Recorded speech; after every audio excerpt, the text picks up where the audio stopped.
This chair's squeaky. Squeaky, squeaky over here.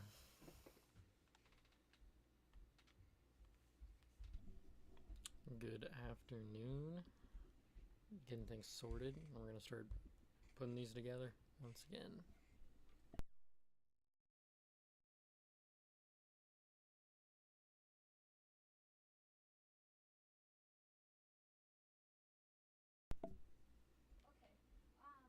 Can you just verify your last name and date of birth? Perfect, and still Medicare for insurance? Alright. And when you did your e-check in, did your allergies and medications look okay for you?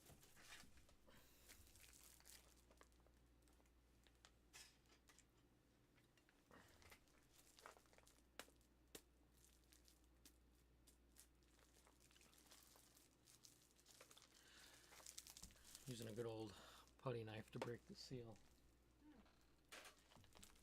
Imagine that, huh? Yeah, I'm not sure either. Oh. Have the doctor look into I guess that. I already had a roll. Yeah, I can't do it on my end, but the doctor can do it on I there. already had a roll. So, yeah, just mention that when you begin your visit today. So yeah, I got stuck today. We're doing... How much do you weigh? I need a scissor, actually, now that I think about it. Otherwise, I'm not going to be able to do anything. Okay. And how tall are you? And do you have any pain at all today? Any motion sickness? And then any symptoms or any tattoos?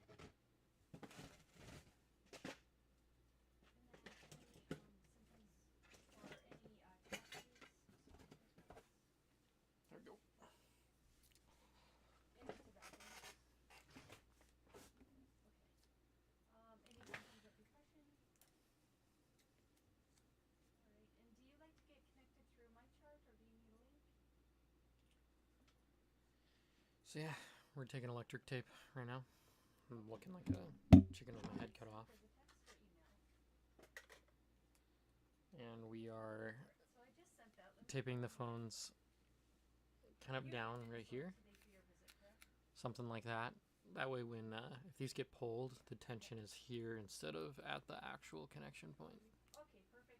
That's the logic. Connected, after we hang up The here, logic and once I see for that you're that. on video, I'll just Logic. pop on with you quick to make sure my hand is working before your visit begins. And we just go through, rinse and repeat. Yep, bye-bye. Kind of a tedious step. But I am the only one here all week. Tanner, who actually normally sits at this desk, is at a wedding for now. A couple states over.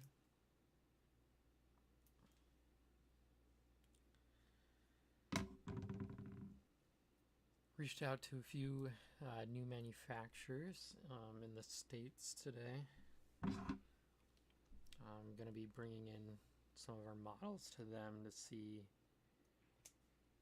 what we can optimize, as well as, you know, just getting production more, you know, standard and set here. Overseas, it's kind of you work through like a middleman service, and middleman service is all right, but I believe they're passing on our designs to other people, which is what it is, right? And that's what we're doing there.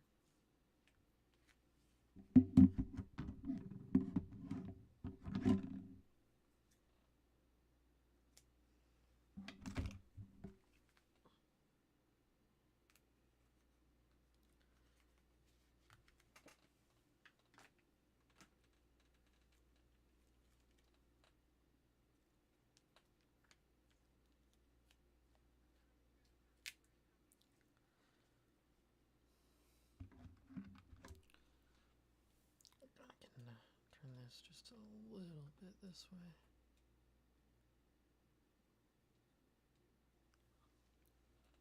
That's fine.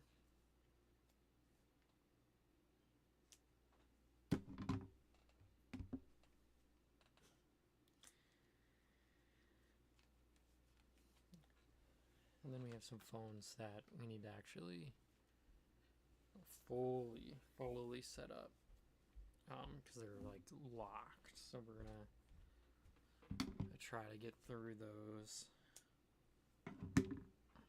Good chance we won't be able to, but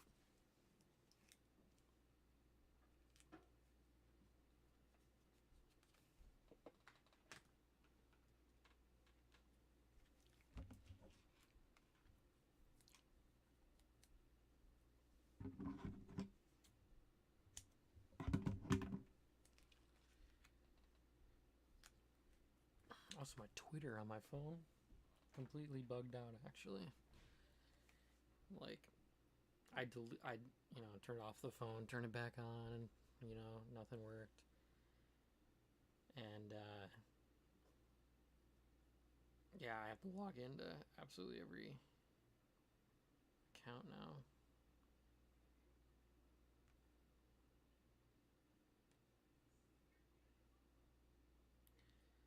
So we're out here trying to figure this out.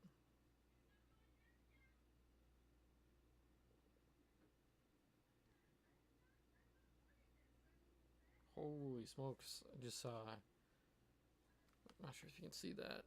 Look at that. I think those are BC 250s. Yep. Sheesh. Mining on Warthog. Ozzy posted that. Ozfest Austin. He does a lot of, I could be wrong actually. I don't know. I think I'm thinking of the wrong guy.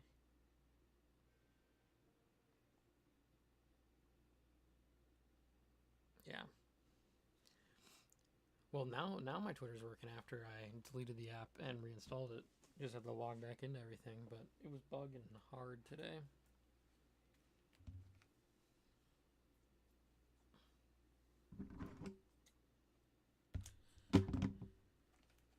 Again, just taking phones, and we're just, kind of doing some safety with throwing some tape down for tension so that when these move around and pull, they don't pull on break the BMS system that we have in place. It's like not fully necessary, but you never know what people do. So sometimes they're pretty harsh. Moving shipping conditions could be harsh as well. So it's a really tedious, very tedious step, but nonetheless, gotta do it.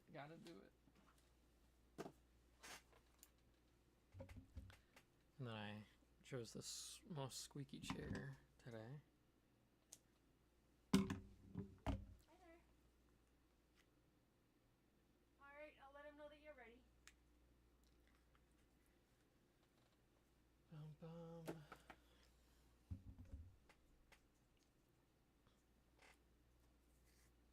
I totally forgot. I don't even know where.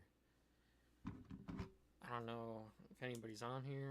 I don't know if anybody's in the chat. I don't have any of that pulled up. I'll have to do that. I kind of forgot.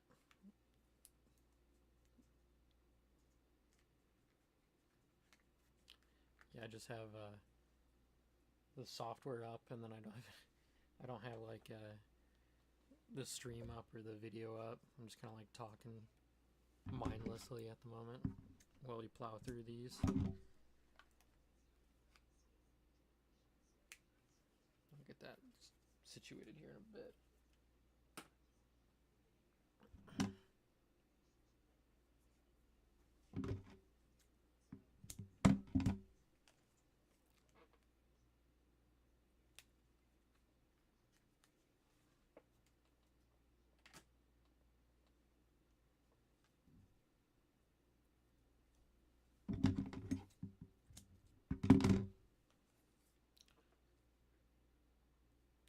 I was supposed to get Joker my Steam name the other day.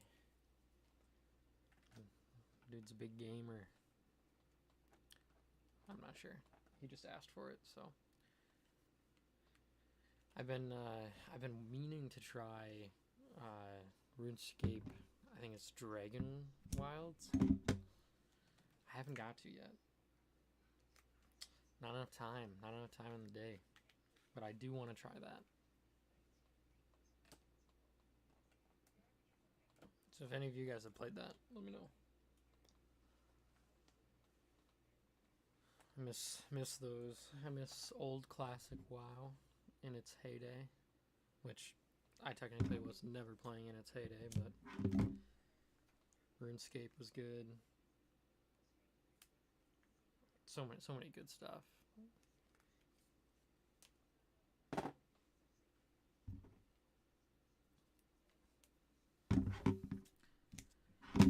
Yeah, once we get these taped up, we'll start throwing some into the units, and we'll see how things go from there. Yeah, that tape's coming off a little bit.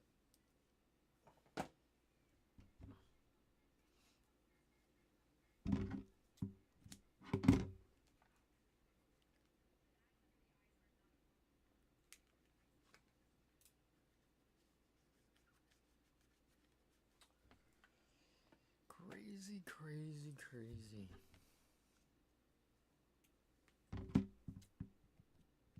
I should probably pull up the stream here after this, just in case. Pull that up. Okay, now I can see chat. Doesn't look like anybody's talking. That's alright. Good, I didn't miss anything. Didn't miss it. Okay. Bunch more over here now. All over.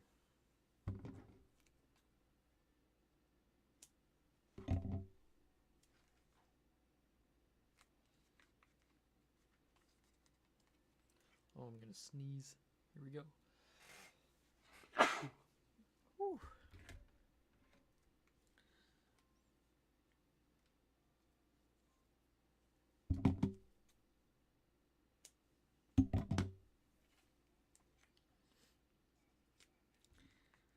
You need to get some of the other guys that do this live streaming of content and just have like a party live stream where everybody's just doing their work, whatever, just so conversation keeps going. You don't know, we might not be able to focus then too. End up getting a lot of nothing done.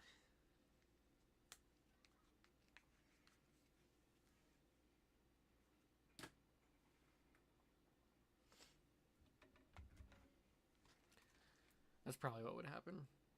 I do think the party streams would be really good. Or cool, at least. I have like 6 different, content creators in like the mining space and whatnot. You know what I'm saying. Everybody doing their work. Kind of like just like a multi-stream thing. But, like I said, you would get absolutely nothing done. Potentially. You might be able to get some stuff done.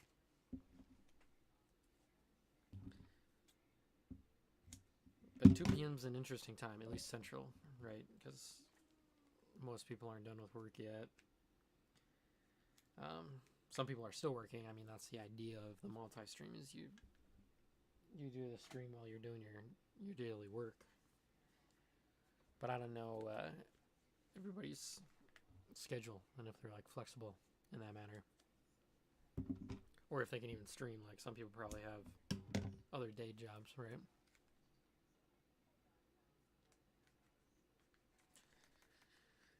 Yep. Just gotta keep on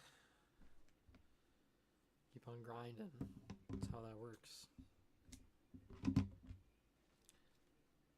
Should always work hard, no matter what you do.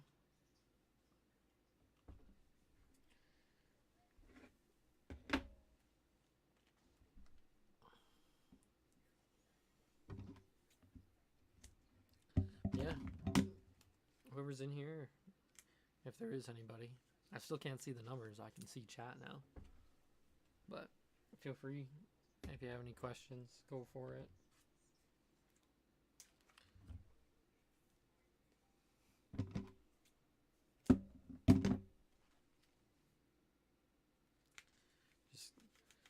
still need to get that overhead camera mount that Mike was talking about. That way I can get a good top-down view wherever I'm at. If I'm at the desk over there or here, something. If I even have the space in this area.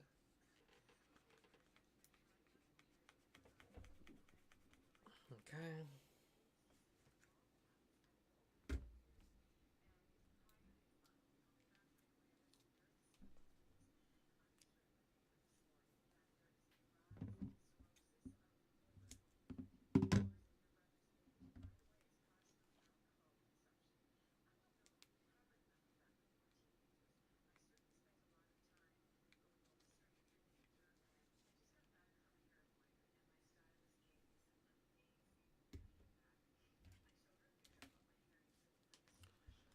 What's up, Dan? Any chance I can turn the volume up? Sure. I think I can. Let me make sure my mic is actually being used properly. I haven't done the streaming thing in forever, so balance. So can I, if I go like this, does this just up that? The decibels there?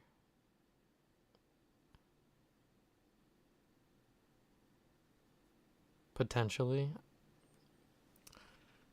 Oops, now I'm going down. Let's see. Did that help at all? Don't think my mic is on. Is my audio not even coming through? You gotta be kidding. Let me pull it up on my phone and see what happens.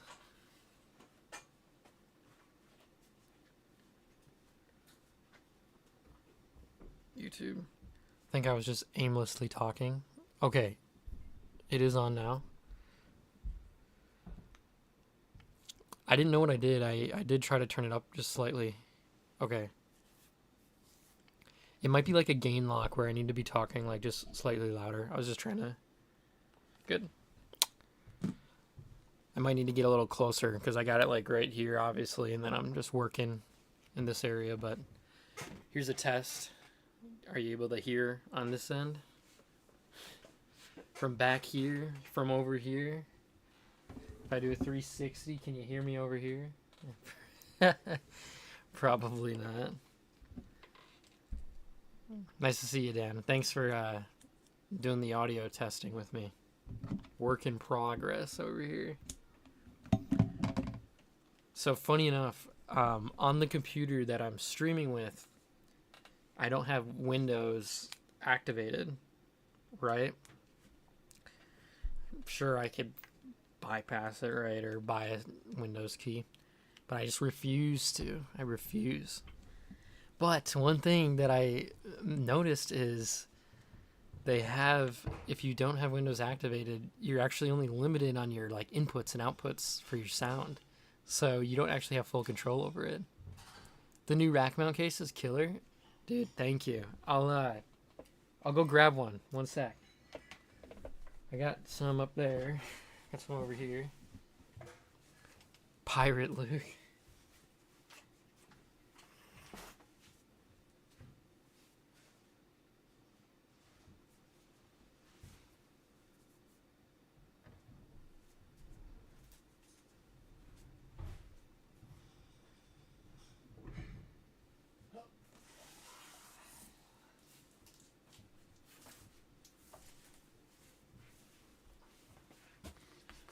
All right. Is that my... Oh, I almost just tipped over a power supply. Is that why you mine VAR? R? Yeah, of course, dude. Varus comes in clutch with the P-Bass chains. I do support P-Bass chains. I am a fan of, in some sense, anonymity. I'm starting to sound like that Nemo person when they're trying to say Anena. I can't say it. Look at that. Look at that. There you go. I can't even say that word. Anonymous, like, you know, the privacy coins. I do like PBAS chains and stuff like that. But I just cut towards myself. Don't do that. Bad practice. Bad practice.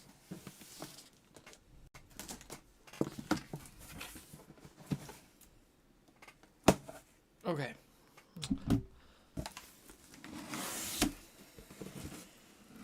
Ooh. It's like Christmas for me every time I open one of these too. Because I have just the phones that will go in here. Or at least the ones that I want anyway. Let's see.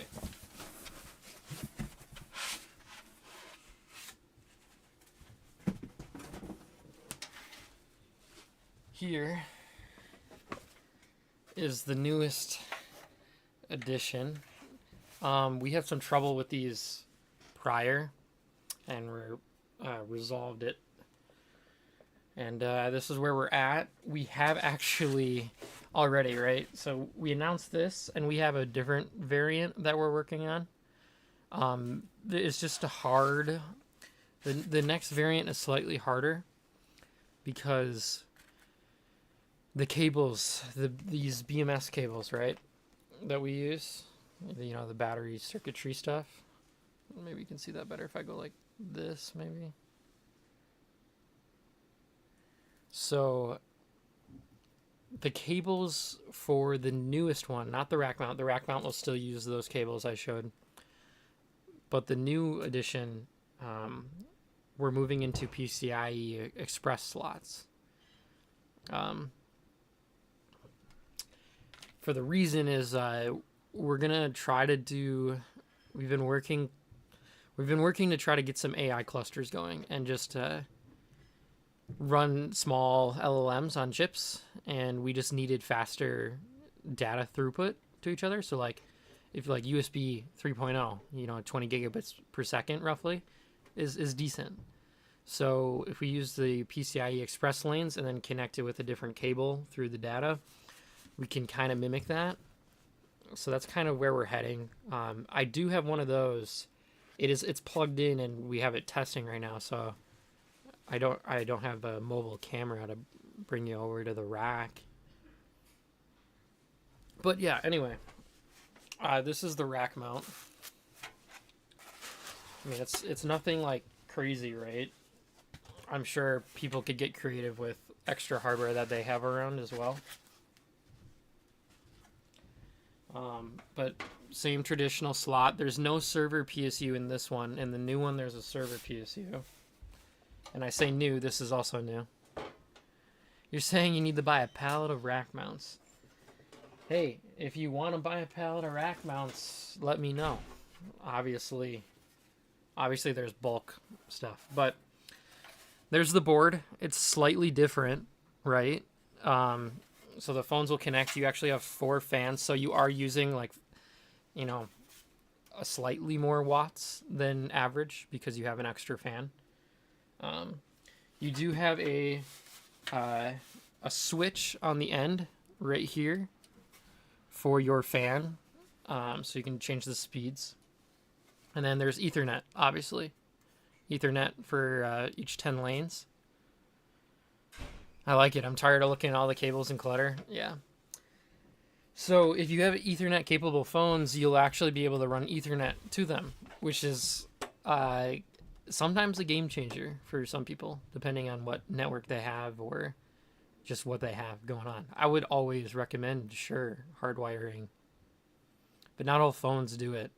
So you got to be cautious. Mike, you should do something with that. A 25U rack sitting around. You should do something with it. Hardware sitting isn't always the, isn't always the move. Sometimes it is. I'm sure just like myself and you, I look over at like kind of the space and there's so much stuff that just isn't being used right now. That's like old hardware and just hardware from other projects over the years. But yeah, different data, different box, different unit, and it's a rack mount, so it fits in. And then there's obviously we have the standoffs so that you can slide it in and screw it on. But that is the rack mount for now. It's pretty fun. I'm actually meeting with a company, a fabricating company here, more locally to us. So that way we can start kind of ideally pushing out more designs. I just put this on backwards. More designs, working on some things, because getting it made overseas is like cool and all. But a lot of our designs were getting copied. We used some standard designs to start and then change it up from there. And then a lot of them were getting copied. And it's just hard because you have to work through a middleman all the time. So it's not always direct unless I go travel there. But getting things made here in the States is a necessary. Don't really have a choice at the moment, so that's what we'll do, which is fine. I'm okay with that.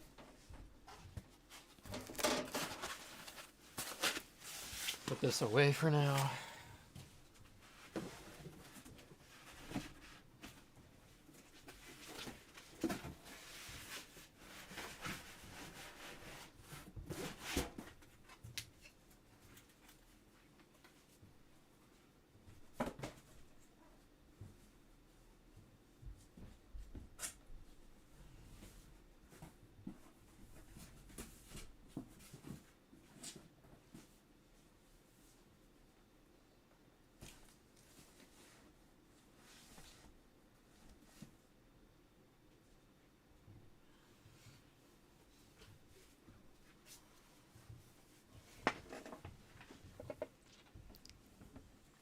Jeez.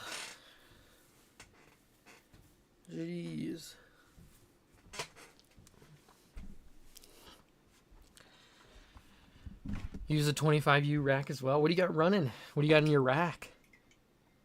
I'm curious.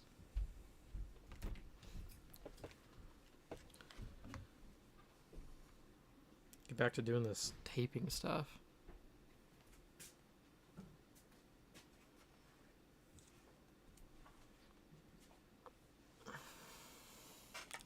Micro Center.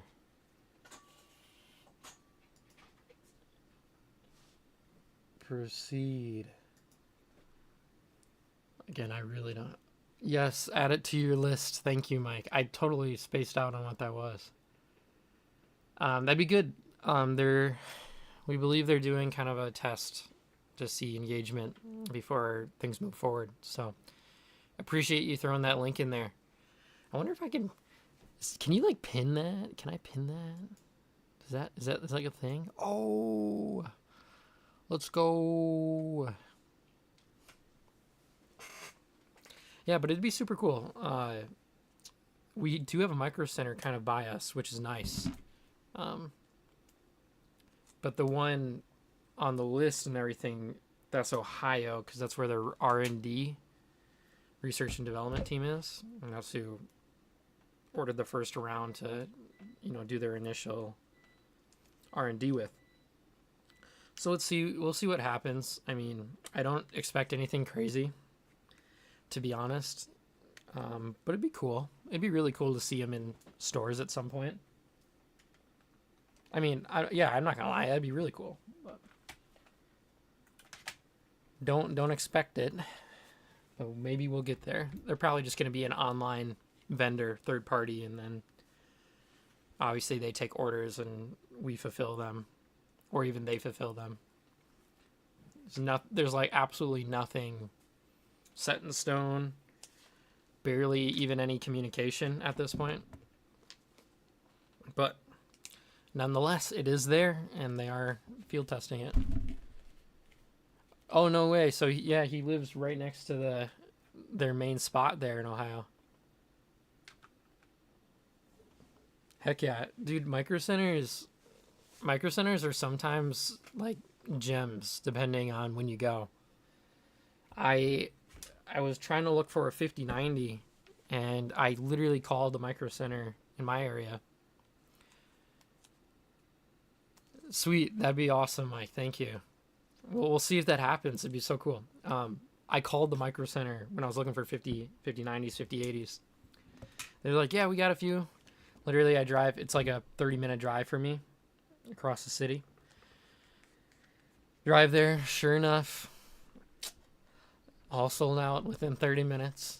I'm sure everybody and their mom was doing the same thing.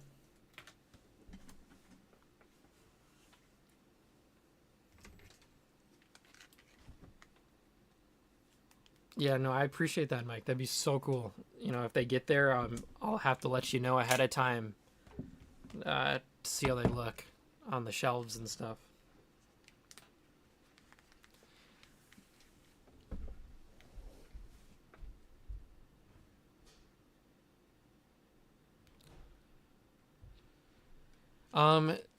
So I would recommend you remove the batteries.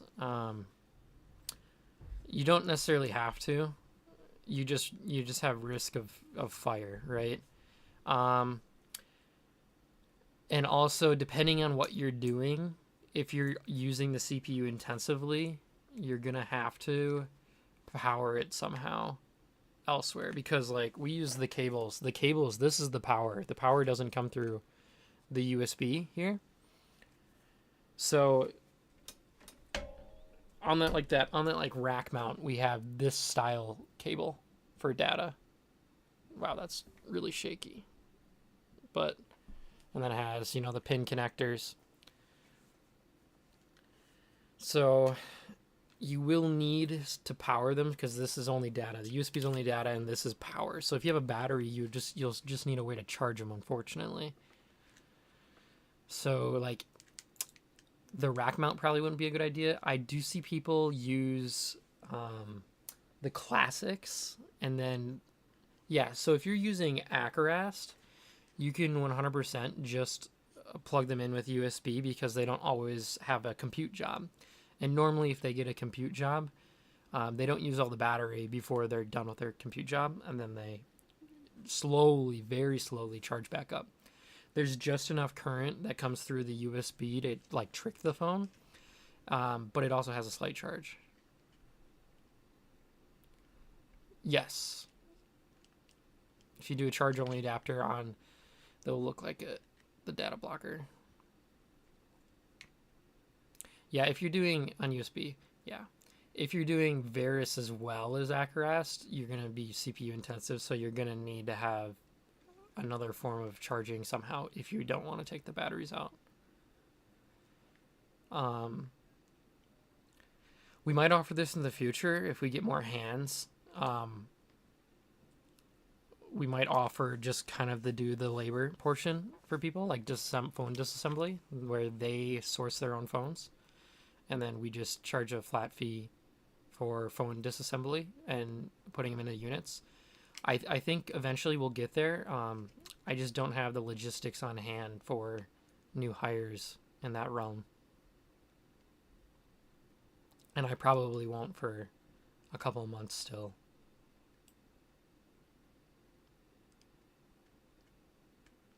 Yeah, the dividers are if you have the battery in the cover, it's too thick. Yeah, it just takes time. I mean, that's kind of how it is. It does end up taking some time out of your day. It's a super unique experience, because it's not every day you're ripping apart 20 phones to do this stuff. So it's kind of like a cool compute side quest, in my opinion, because all in all, you don't really have to use this for crypto. Just yesterday there was forgive me, what was his name? He was in here. He posted it in our Discord, a bunch of different ways that he's using phone farms that aren't even crypto related. And I was blown away. What's his name here? Oh, it's got my streamer mode on. I can't even see his name. Streamer mode enable. How do I disable it? Disable. There we go. Stacy. So yeah, Stacy was putting a bunch of stuff up in the Discord and the phone in the farm apps. Where those you wouldn't need to necessarily remove the batteries because it's more so like you watch a video, you click on the ad, but you might be able to do it automation. Stacy, you're here. Yeah, no. If you have questions about all those other apps, Stacy's the go-to.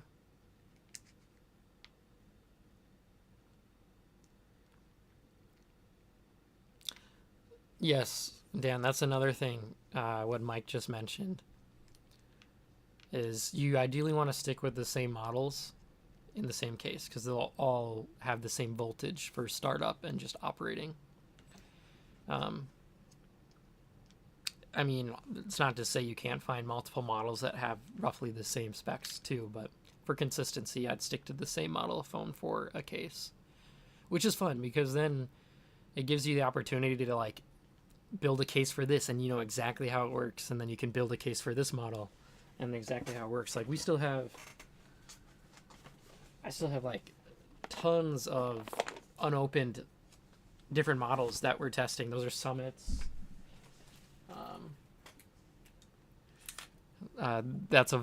This green board's a Vibe. The black boards are Summits. We have Propels as well that we're messing with. You've ran TLCs with the covers off on Acros and batteries have never drained. Boom. There you go. Let me plug this back in before I break it.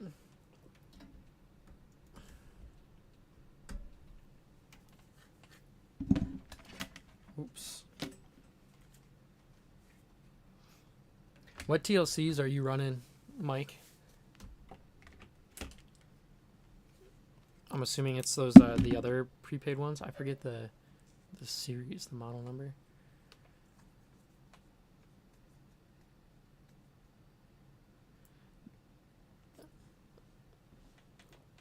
Oh, interesting.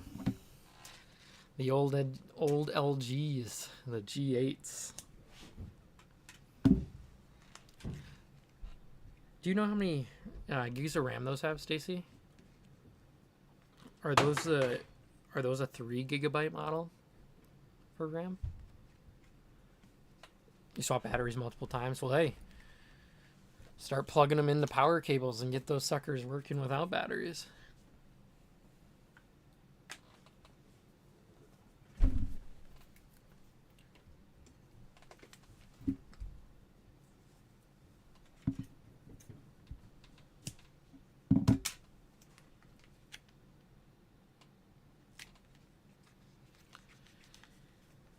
Still tediously putting tape on these on these phones. Almost done, and then we'll move on to putting phones in a unit. They were a 4 gigabyte model. Gotcha. Yeah, there's different models, and I noticed a lot of the prepaid models that are like low end now. It has a Snap 85 or 865. That's the same as Orbix. Interesting. So there's another model. I believe the Orbic, and you can verify for me, but I do believe Orbic runs Snapdragon 865.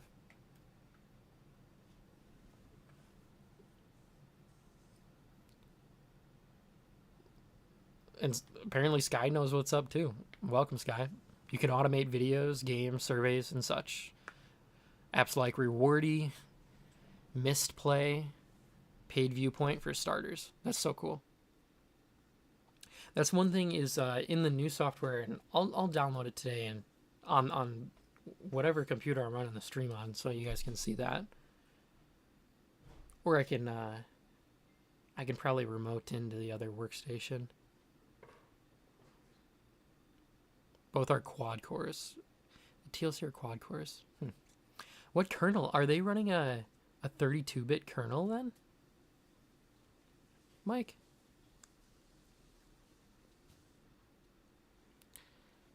Because I know Varus, there's not too many like optimizations for the 32-bit kernels. Unless I'm getting that mixed up with 64, but I don't believe so.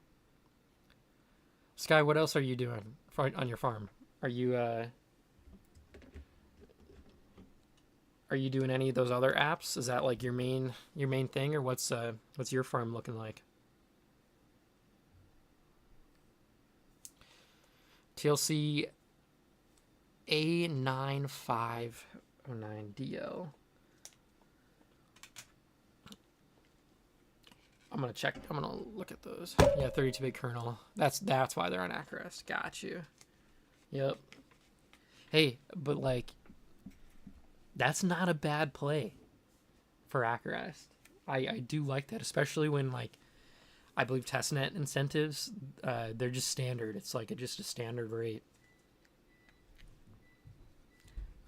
I hope that Acorest does well. Like, I hope they succeed, and I hope their chain and their service actually gets the use that I hope. I hope people actually try their computing platform and actually use it.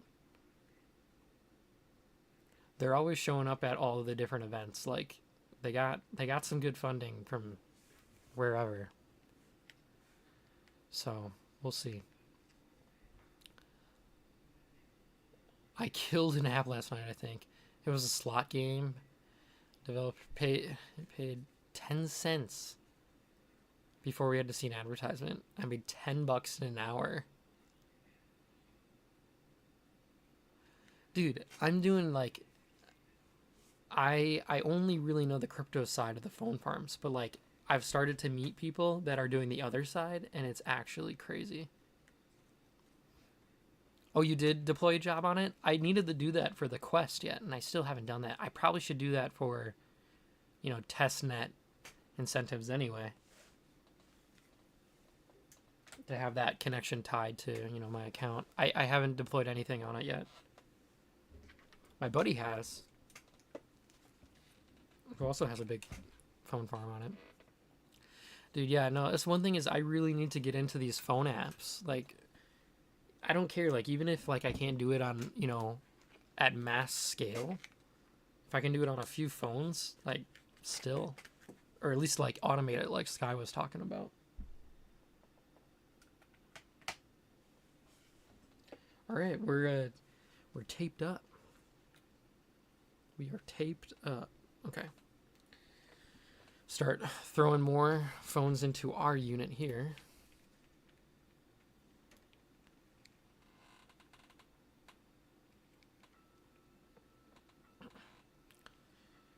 JavaScript calling APIs. Is that basically just all you did for your deployment, your test deployment? What did you pay? Like, what did you put like your job at, and like how did you choose what devices ran what? Did it automatically select it for you? Or did you like, does it have like I know it has like a rating service. I'm just curious, like, did you try to select your phones? Are you able to do that? Are you able to select the model or the processor or the core? I should know this. I really should, but I guess I just haven't. Oh, this is the guy who keeps making clones, but they burn out in less than 24 hours. Fun, but not stable. So what is he getting out of this, Stacy? So if he's just constantly running these and cloning them every, couple days, what's the incentives for that developer? Like, are there ads that play? Is he getting tons of ad rev? Like, are there like ads on the display at all times, like little banners or something? Like, not even just like skippable video ads?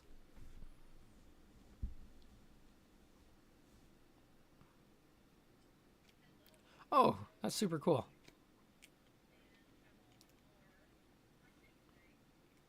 So you can deploy to your own device. It's good to know.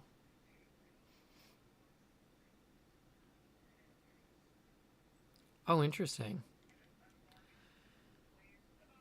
So if you have the provider ID, you can just, okay. And then also round robin the devices. That's actually, okay. That's pretty cool to hear. I'm glad that I actually tried that. I'm going to have to mess around with that now, and then I'll let you know. let you know my opinion on it. I'm sure it'll be fine. Samsung has a test lab feature.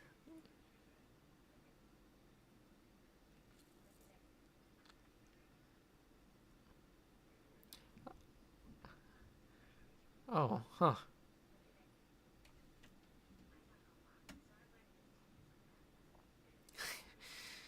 I think they should allow you to, like, maybe have like a tag for like the provider name too. Because is it randomized? Is it like generated?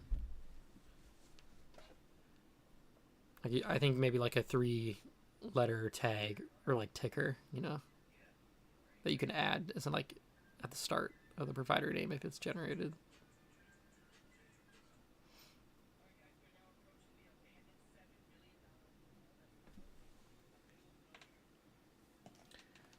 Bum, bum, bum, bum, bum.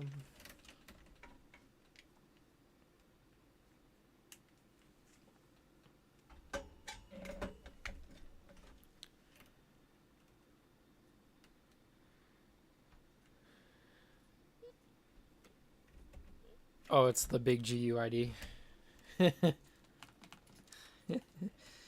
Yep, I gotcha.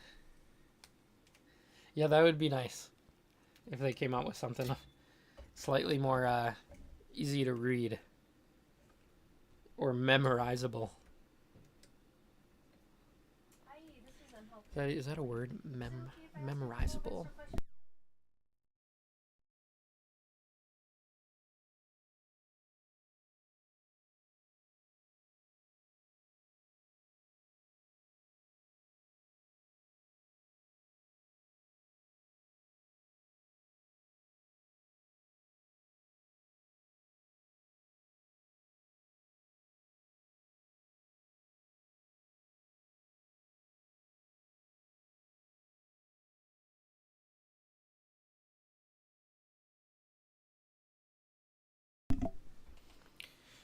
The Givey apps are decently sustainable. Okay. Any Canada Yeah, I gotcha. Pulled it to rework the bonus. Does he keep them? Does the other guy? Does he keep them up at all? Like after they kind of like fail and then he jumps on another one. Like, does he keep all the old apps up, or what happens there?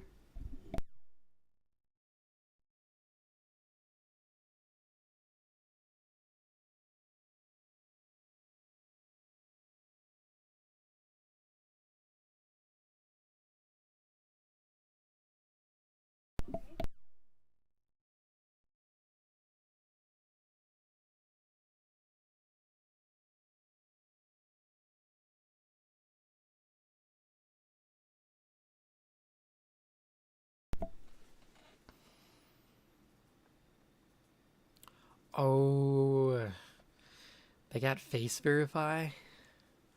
That's right. I remember Stacy saying that. Can you use like alternate IDs? So there's this ID. Maybe you guys are familiar with it. RNS ID. I don't know what the abbreviation stands for. But essentially, you can get like a digital residency, and then you get like an ID card that you can use for like signing up for like KYC and stuff. 5 per IP allowed as well. So if you have Sims, if you had Sims, you could just run it up, but then obviously you're paying for a Sim because of the greedy farmers over here dropping one of those phones on it. Yeah, I understand. Need a robot arm holding the picture. Dude, I know people for Pi, when they did the verification for KYC, people on Pi were getting creative doing stuff like that. Like having like pictures holding up to like the webcams. It's a 3D face selfie. Dude, I just feel like it's so easy still to bypass that stuff. Like, not that I'm saying I could do it, but I'm saying like there's just so much technology out there, in my opinion. where like you could actually construct like a 3D face in like on your computer and still push the stream, through the webcam as well. Or a mask, yeah. Yeah. It's probably honestly a route a lot of people take at the moment.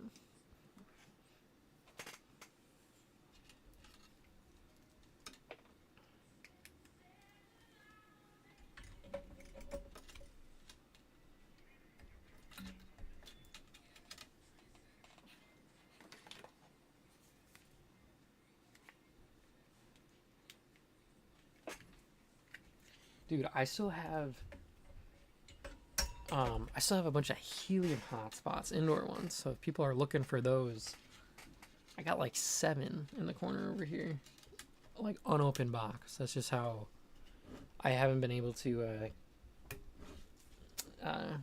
get over to any more businesses to ask them if I can rev share. But keep going here, keep going here. Okay, take these, take these.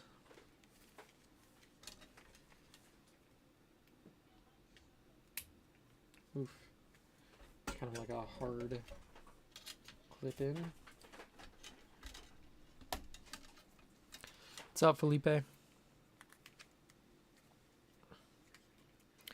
You have 7 people in my household, so you don't need those routes, not just yet. Yeah. Varus minor call case. Yeah, dude. We're all talking all the different methods here. But no, I'm working on just more phones, right? Cell case? Yes, sir. Yeah, we're putting together I don't know how to zoom in on this stuff. Otherwise, I'd show it. But yeah, we're putting together a case. I am going to throw up this software here soon when I turn these phones on. We'll probably have to do another step, but we'll be messing around in the old software. But yeah, Helium Mobile is eSIM now. I actually on another device. Yeah, we were talking about that the other day. But yeah, on another device, I do have a couple eSIMs going.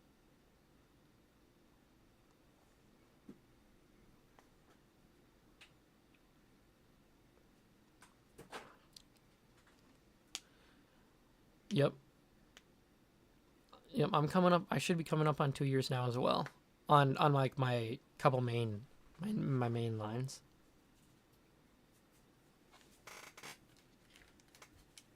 Super happy with that, how that network turned out, to be completely honest.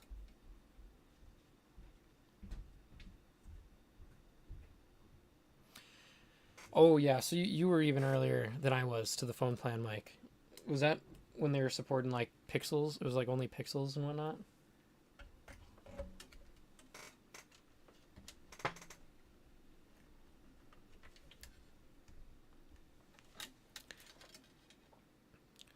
The S20 doesn't have an eSIM? S20, what did that come out in? Was that 2020 or 2018? I feel like that has to have an eSIM. Probably doesn't.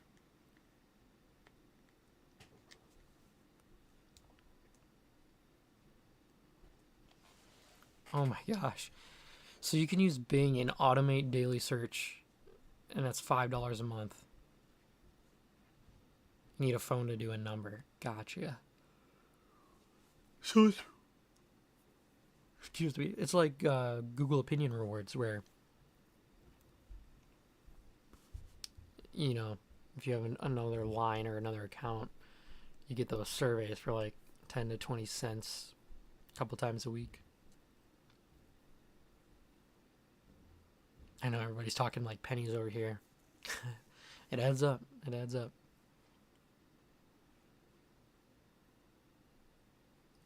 Pixel 4a 5G, just for it.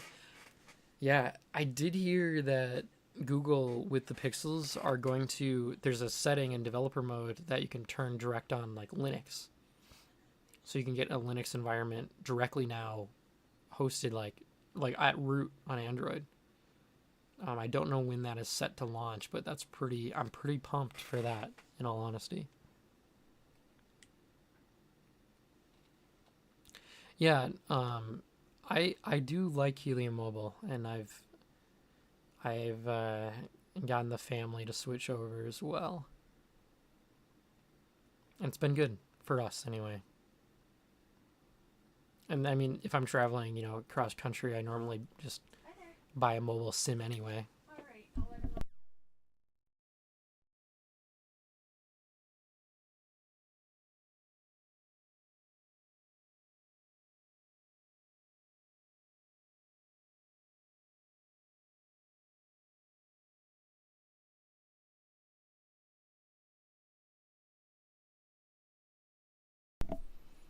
It did roll out, so they actually already rolled that out.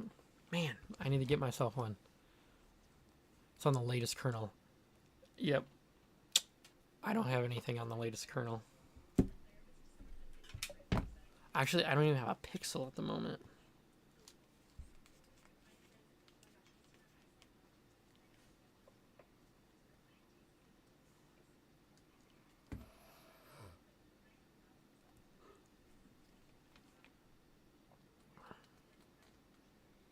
Holy smokes. Ah, they got ban happy. Yeah, you gotta keep people in check. I respect it. I mean, I am a large phone farmer, I would say. But I do believe that at some point it can become like centralized, just like anything. So I understand the limits. I think limits are decent here and there.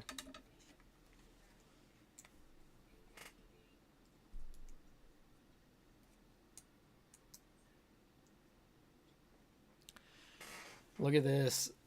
This guy's throwing down some alpha. So to get those surveys more regularly, it's based on just kind of searching. So just take a low spec device to randomly search on surveys. That'd be good for those TLC phones there, Mike, unless you have them full on bricked for Acroast Core, that is.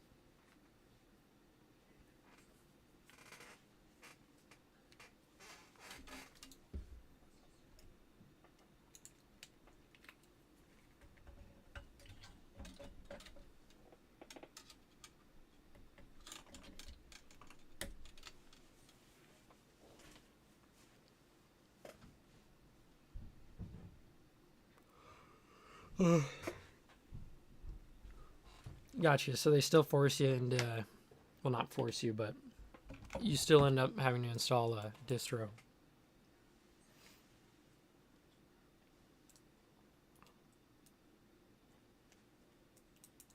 And it's not native interaction. Huh. I've been fooled. I'm still curious. I still want to test it, of course.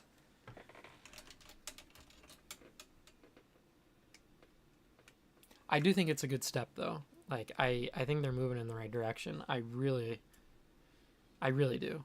I wish that the majority of manufacturers would do that. Ooh. Okay. Mike's the Docker guy. Docker miners for the win. If you guys are looking for Docker miners, go check out Mike's channel. Or just cool Docker stuff that you didn't know you needed, but you actually need. So make sure you check out Mike's channel for that.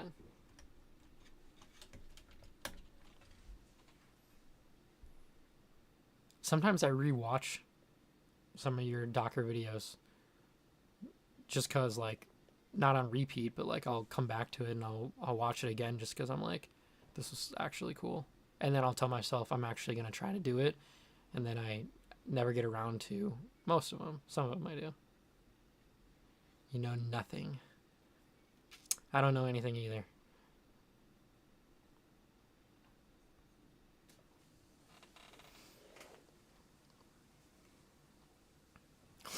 $50 BlueStack.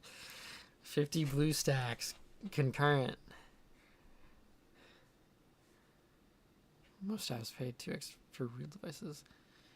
Yeah, so they still understand. Like, they know it's they know it's emulation still. Gotcha.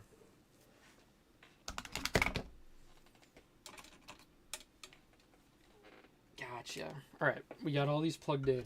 I believe a lot of these are actually locked, so I might have to do some extra work on these phones that we're plugging in here. This is my test bench. You know what? I'll see if I can.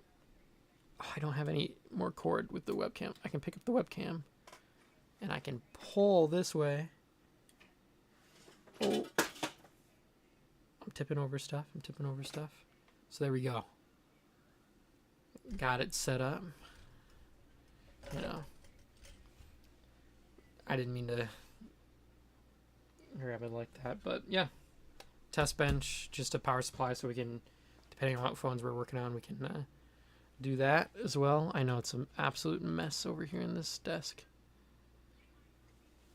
but get these fired up, flip the switch.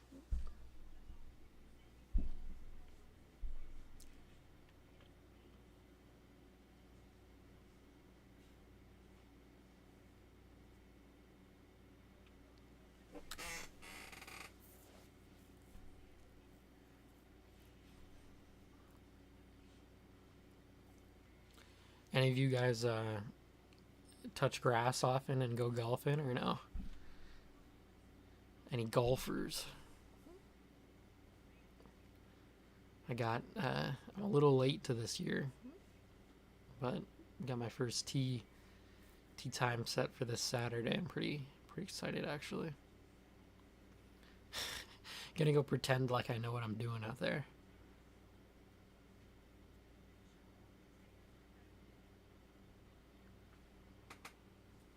They're having a golf tournament actually for BTC Vegas.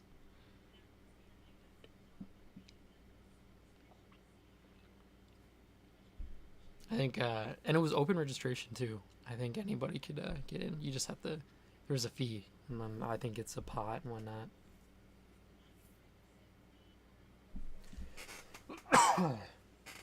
Okay. So none of these phones turned on. Which is standard because I don't have the OEM charge screen turned off. So we'll have to turn all these on manually, which isn't a bad thing. Once they're on, they're on. And then we're going to have to... There's going to be a bunch of these that we're going to try to actually unlock because I think they're either Google locked potentially or FRP locked. But because I'm live streaming, I don't think I can say much about it. And there's a version, there's like, once it gets to a certain update of Android, the method that I know doesn't work. So that sucks. And unfortunately, a lot of these phones that we have, people have tried to get into them and messed up, locked them even more. Used to golf lots, not much lately. You're on the golf team in high school. That's super cool, Mike. I was also on the golf team in high school, but I wasn't good. I did it so I could have free golf in the summer. Because that's how it worked. So it was a win-win for a little bit in my life. And it was fun. Like, I was the worst golfer, so nobody really counted on me for much in that sport.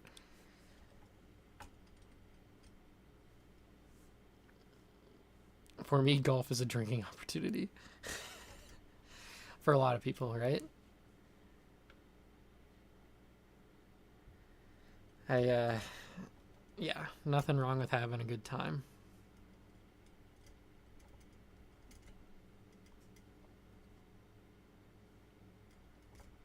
I actually will bring, my wife will actually drive the cart. So it's pretty fun.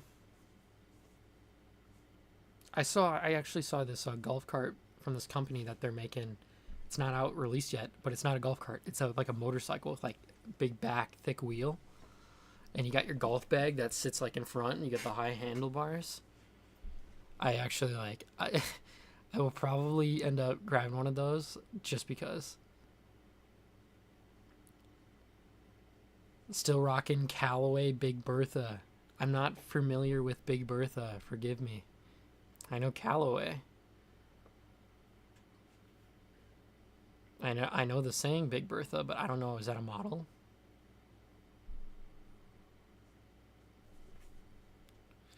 So sometimes I'll still do that. If I'm taking a little break and it's nice out, I'll go over to the local course and just do some driving range stuff and come back. If you miss, take a drink. Easy to forget. Oh man, I don't. That wouldn't end well for me. I need a few mulligans while we're playing. That's for sure. It would be cool, actually. I think it would be fun, and maybe Mike, you can agree to this. It'd be cool to get like the obviously the people who are making content, all those other people, and have like a small, YouTube or crypto mining community golf outing. Anybody. It doesn't have to be just content people. It can be anybody. It'd be fun. Actually, I'll probably, you know what? I'll figure out how to host that. That'll be cool. You have a lifted golf cart. You just drifted in the snow. What did you do? Like, what kind of kit did you put on it? In my head, like, I think I understand, but like, how high up did you have it? Was it like a 6-inch for a golf cart? 6-inch lift kit?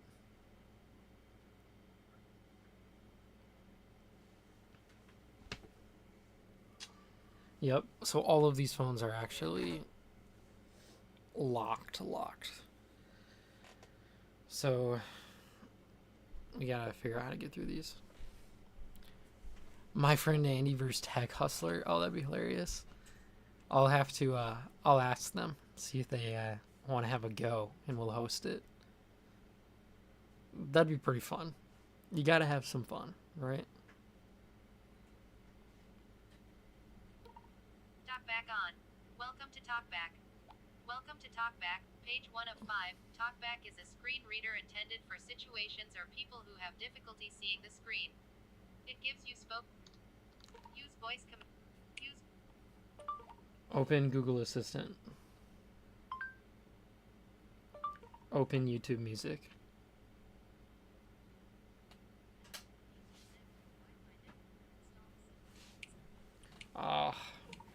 Need to connect to Wi-Fi first. Yikes.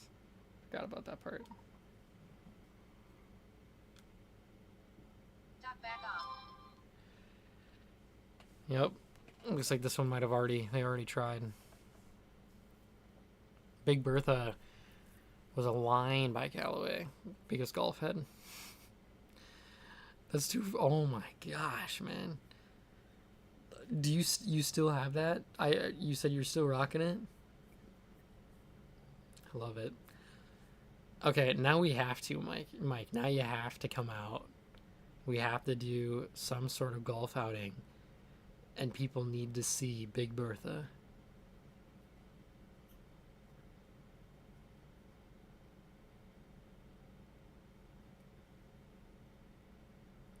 And I want to say we got around it barely. Yeah, if you don't connect to Wi-Fi, oftentimes you'll end up getting like a skip button to set up without Wi-Fi.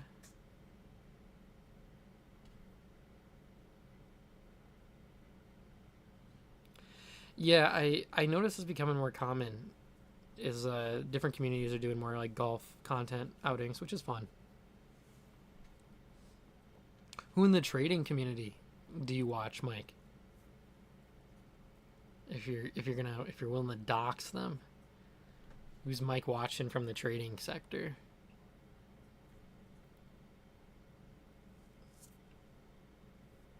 I actually helped a few people out early on with their discords and stuff and bots I made for their discords, Keenan Grace, Stock Mo, a few others.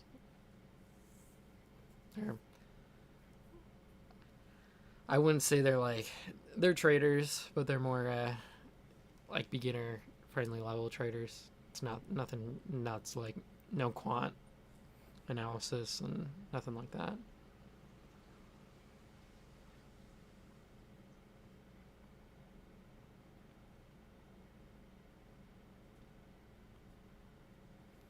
What? You have the HP logo on your chipper and your putter? Is it like a pitching wedge? Do they give you like a pitching wedge, or like what degree is it at for your chipper? That's cool. I actually really like those gifts when it's like branded in some sense, because like again, who has an HP branded putter or chipper? Nobody. Mike does. Mike does, of course. You literally, like, I'm not gonna lie, anybody who's watching, you can just, if you have any question about absolutely anything, or you're looking for a certain piece of hardware, save the trouble. Like, you don't even ask ChatGPT, don't look on eBay, just ask Mike. He's got a guy, or he most likely has it himself.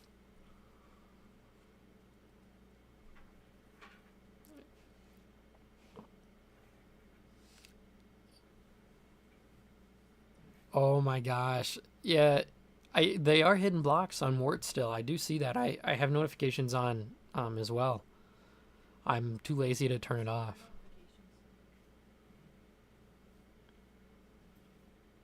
Oh, okay. Frankie Candles, Trade Fi, Piper, Alex O. Gotcha. Not too familiar with those guys, but super cool. Mike, do you do much trading? On like the trading level? I have some like indicators that I follow, but I don't do too much of it. I used to. Through college more so, when I was like stuck in the dorms. I was learning a little bit more about trading. That was mainly what I was doing, other than just the small mining things that I had going on here and there. The chipper is a real chipper. Wow, okay. That's nice, actually. That's so cool.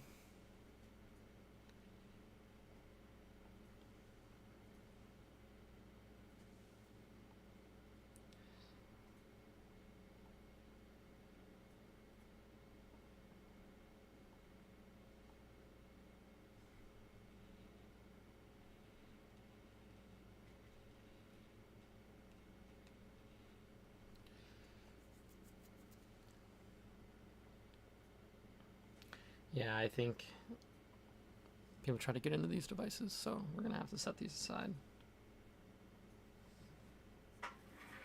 Gonna have to set these aside.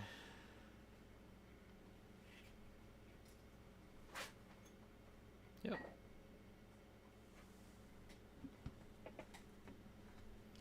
I'll try another one in like the middle of the pack and we'll see what happens.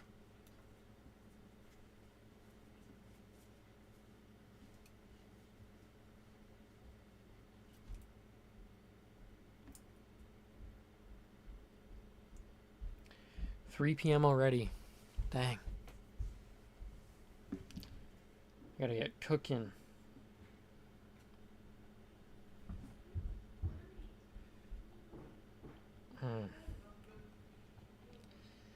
Yep, so I messed up on that. Let's see. I might need to scan a QR code. Oh, it's pin. Who be doing pins?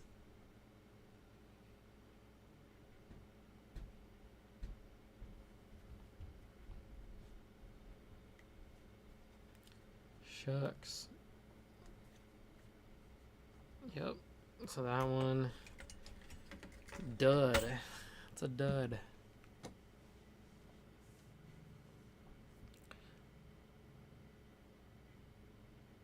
Yeah, trading bots and market making.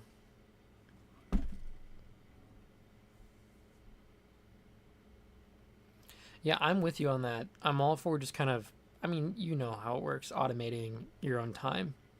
So the majority of my stuff is all automated as well. Kind of like how you have your new tool up that you let people use. In roughly the same way, I'm converting here and there and swapping based on different metrics. Script, I normally stack a lot of what I'm mining just because it's so diverse. There's occasions where I swap in and out of a few other things. Verus also has like staking, right? So for a while I was doing that. I was having mining automatically staked, and then sometimes depending if like a new PBAS chain would come in, I'd provide liquidity for that, and you can kind of like do a little bit of like arbitrage. Not much. Arbitrage is nothing like it used to be, unfortunately. Arbitrage like 2017, 2018, even 2019, there was some nuts arbitrage going on.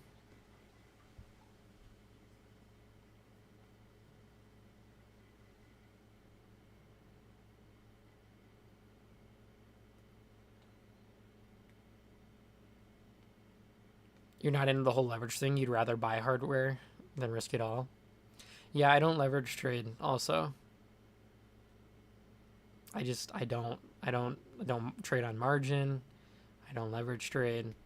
I do like assets, right? So like you said, you buy hardware and then that's kind of where your money is in hardware. And I feel I'm very similar in that matter. All right, you go mow the grass. Yeah, get it done before those storms get you. Yeah, you guys had some, you guys get the storms this time of year, those tornadoes. Later, dude. Oh, you're only off on Fridays. Well, it's good to know. It's good to know. Thanks, Stacy. Hey, thank you again for writing all of those different applications and kind of strategies in the Discord. I appreciate that. I'm sure it will help a lot of people. So that's big on you. Thank you.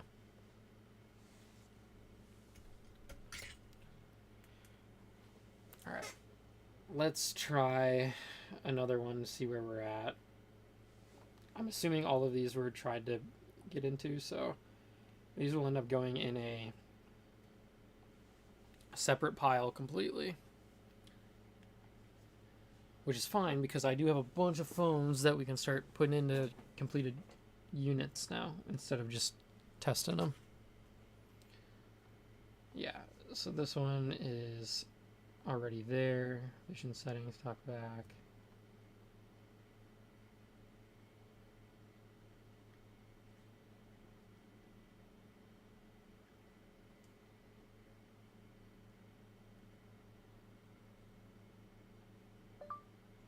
Open Google Assistant.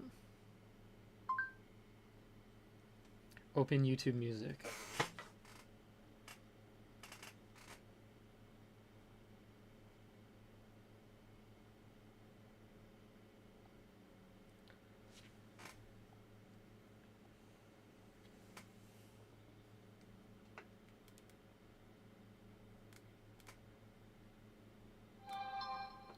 Yeah. This one has been tampered with as well. Tough stuff, tough stuff.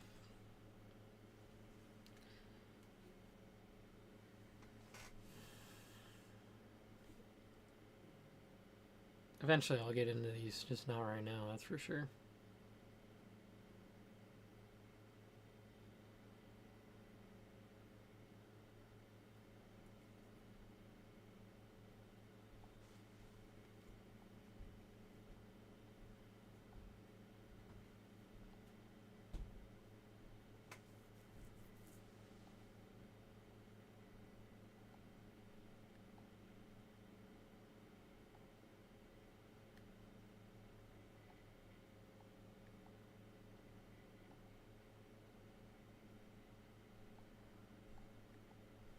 I wonder if you can spam that and it'll work. Sometimes it does. That's how I got through it one time.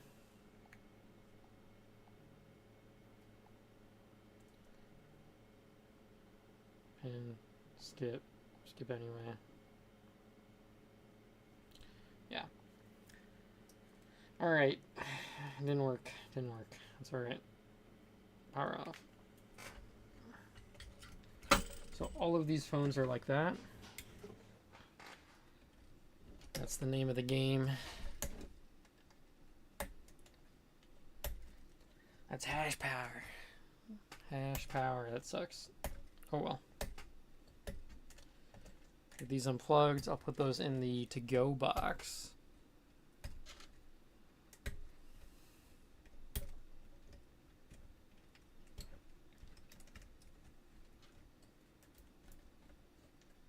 That.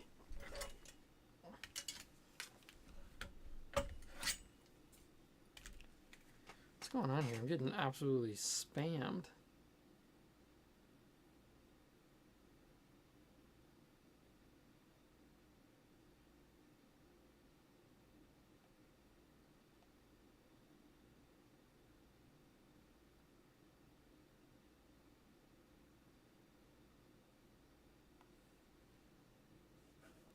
So Phantom Wallet just launched gasless swaps, letting users pay fees when swapped with swap tokens when low on Solana. That's a good way to give back slightly, right? You wonder how that will be abused. I can already see a few ways people might try to get ahead of that.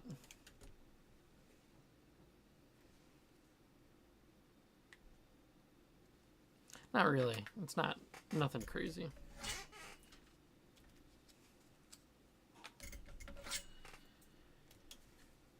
That's alright.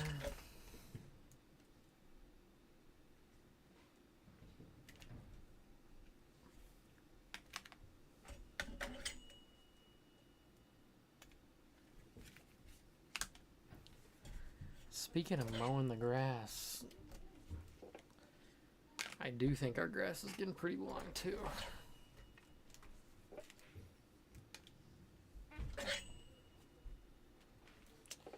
Needs a cut. It does need a cut.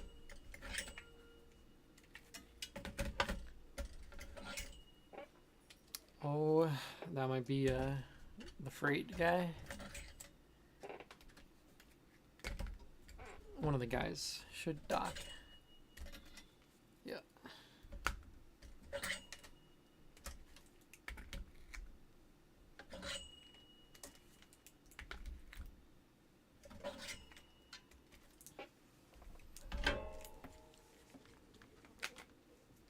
Phones. Get all these going here.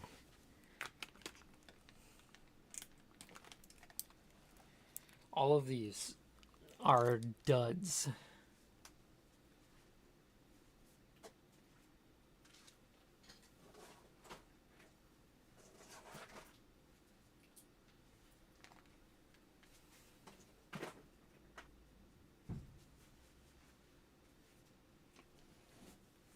Oops.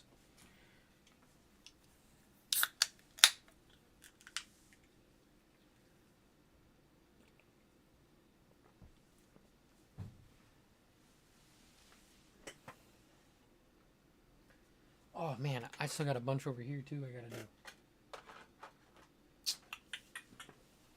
Forgot.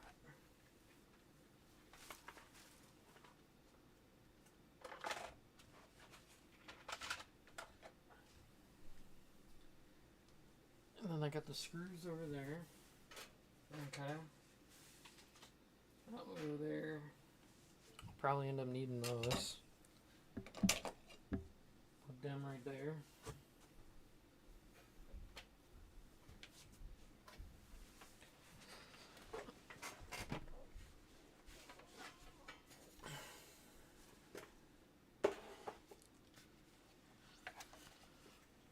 Missing a few phones here, so we'll get those plugged in, and then we'll test this unit, and then I believe this is ready. This will undergo, we do a 48-hour test. It's not like we're trying to earn anything, it's make a couple bucks. But 48-hour test, make sure everything's good to go. Meaning, you know, everything connects to the computer, it has data, the power's good, they all run. Make sure that there's not like crazy discrepancies between devices. Once that's done, they get shipped out to whoever ordered them. So, trying to stay slightly ahead. I saw a few more completes come in today for orders, so we'll have to get those whenever the guys get back from their wedding that they're at. Should be able to pump out a lot more of these. All great timing too. Bum, bum.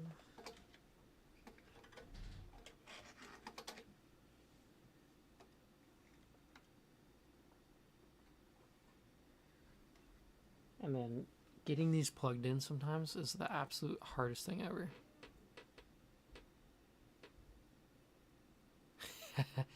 Yeah, 48 hours is 1/1000th of the Bitmain burn test. Yeah, that's unfortunate, right? Yeah, that does suck. When the L9 released, I launched it with them in at Consensus in Austin. And before that, like during all the talks about how it was going, because we were talking with Bitmain about Bellscoin for a little bit.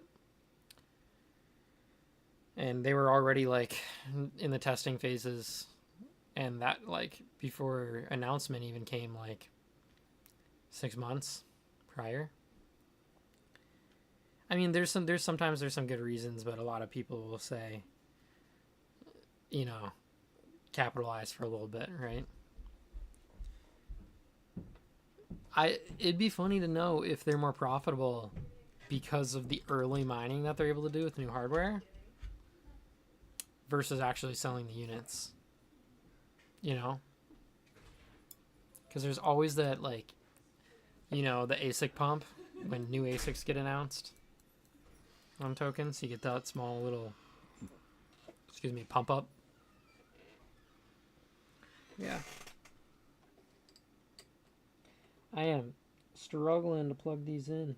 That is one thing. The Classic is great and compact, but it's slightly hard to plug in all these phones to the motherboard that sits there. And I'm almost dumping phones now too, huh? Imagine that. And then I'm missing stubs. Where's my stubs at?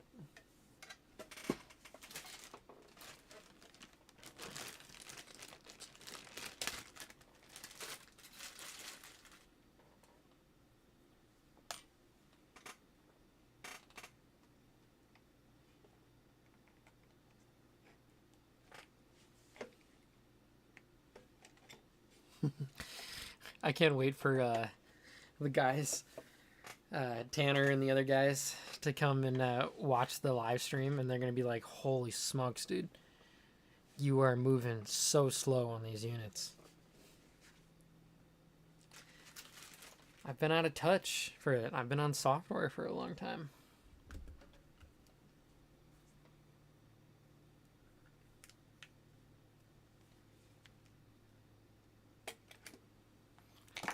Oh, jeez.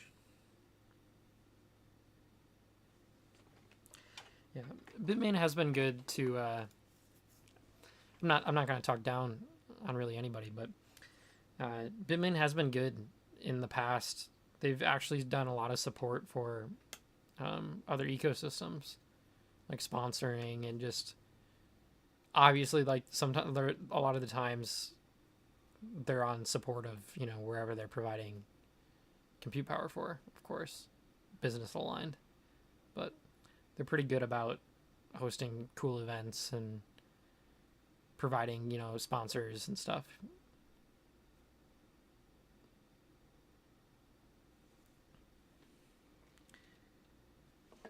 They've always been really good about that, and getting extra tickets to things, or sometimes flights. They've been good about. So,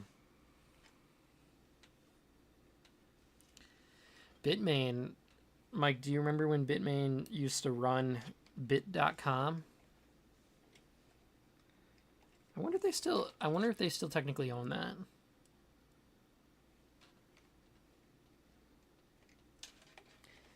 I'll have to check into that. I don't remember. Whatever happened. I think bit.com is still active. I'm actually positive on that because I remember seeing something with Bells a while back. But I'm curious if they're separate or if they're together. I don't remember.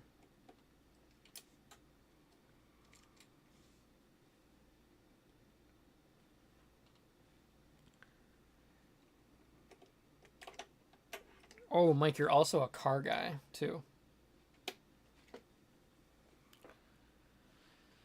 It's not just Bitmain. It's every ASIC company that tests their hardware.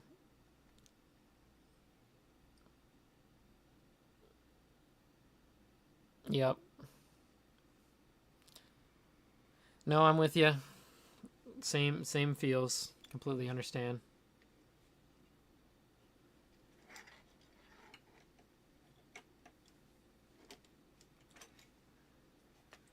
Yep.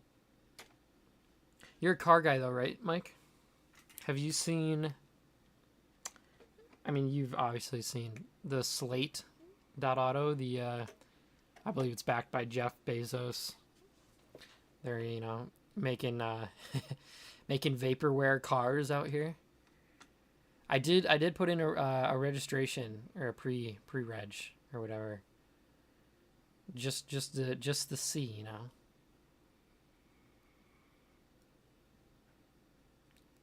Curious what will happen.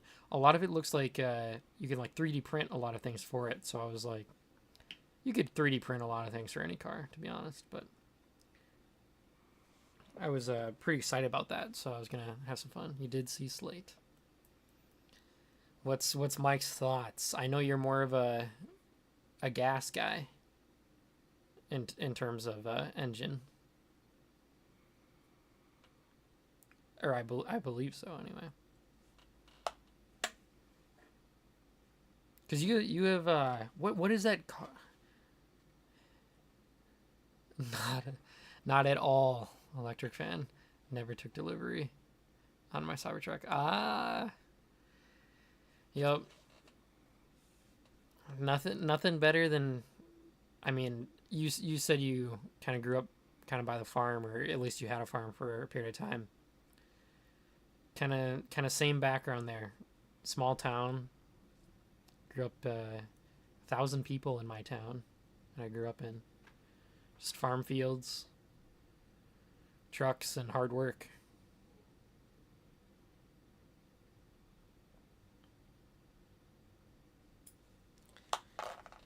All right, gotta keep on going here. I need to get one more in this box.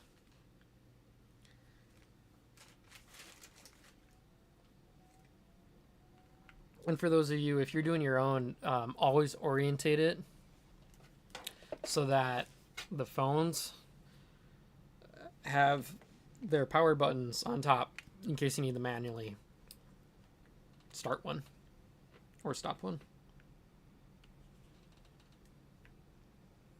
General rule of thumb, you don't always need to do it, but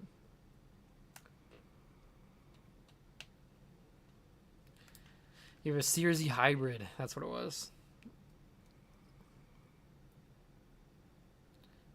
When I travel and drive, I don't want to limit myself. Oh, that's what you're talking about. The 240 SX. That's the picture that I saw on Twitter, correct? Or did I see a picture of the CRZ? I don't even remember.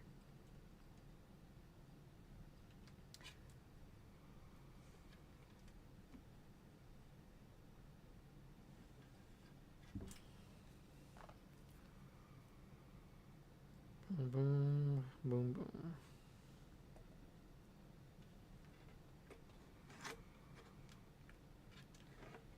Get that wire tucked down. across a little bit.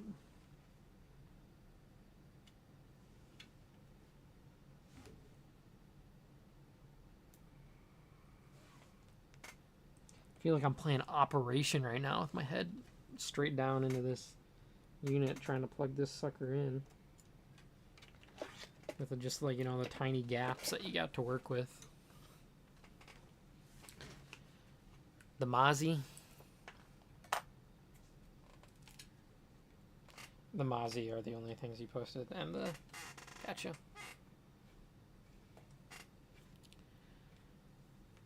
And that Connects car that you made. Remember that thing?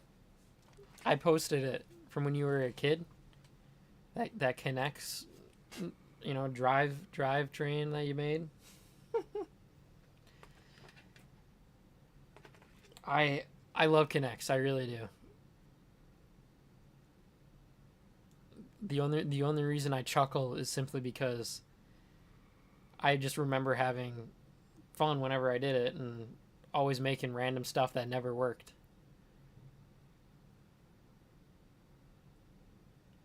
That was my experience with Connects. Trying to do all the fancy stuff that I saw online, and then I'd never actually get it working. Lincoln logs were my jam for a little bit. All Connects things on the internet are you. It's kind of, yeah, I know, right?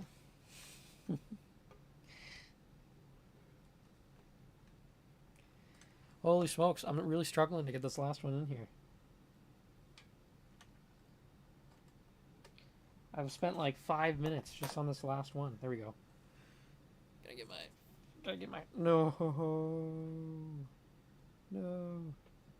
I unplugged it. Lined up.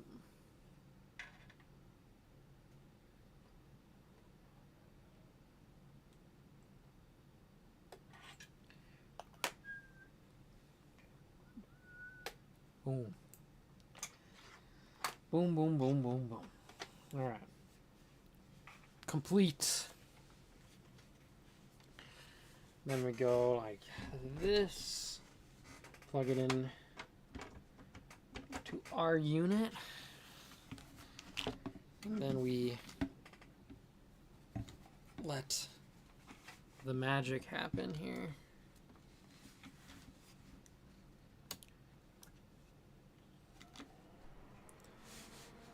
We have liftoff. I'll tilt it this way so we can potentially see screens.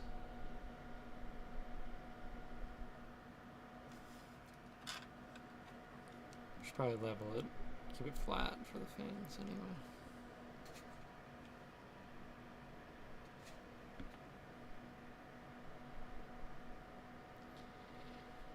We have light. So making sure they all auto boot, which we have one that hasn't auto booted. The rest have, so we'll swap that one that did not auto boot.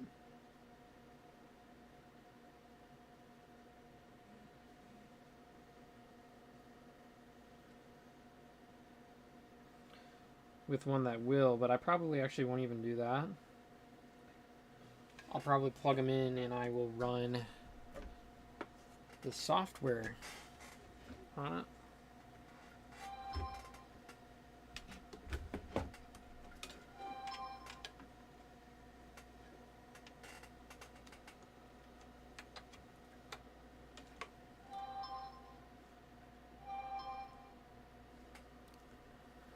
And then if I go software, I should see like 19 potentially. Unless they all forgot what they were connected to. Yep. So that's alright. I'll check into that. That's why we do our testing.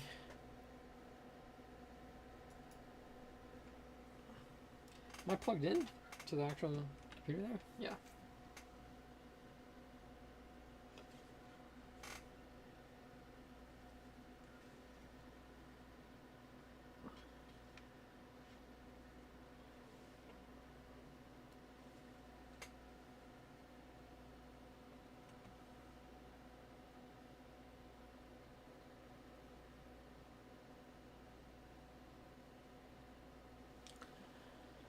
It's crazy, crazy. Might have a dud motherboard on or OTG board.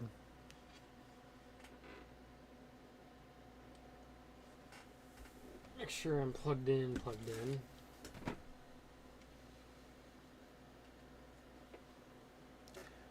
bum, bum, bum, bum, bum.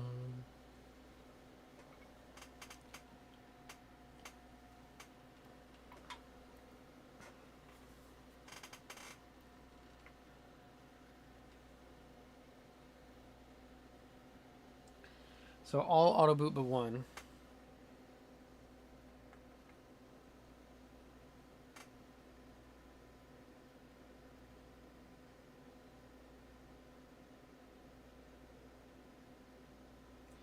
And then this phone needs, we need data reworked on this one here. So try to keep this level. Unplug. Need data or OEM mode for that device.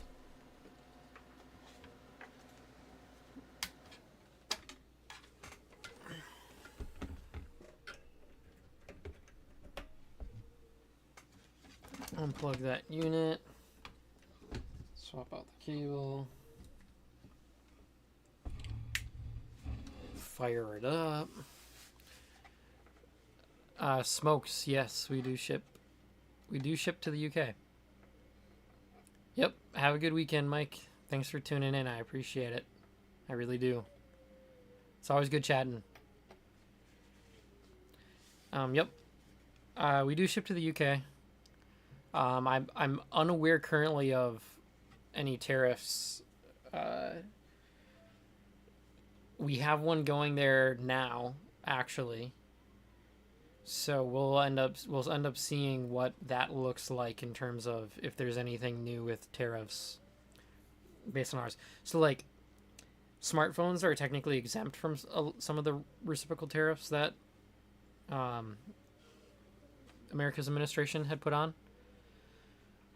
So we do use an HS code for smartphones, but we also have to classify the chassis as like manufacturing as well.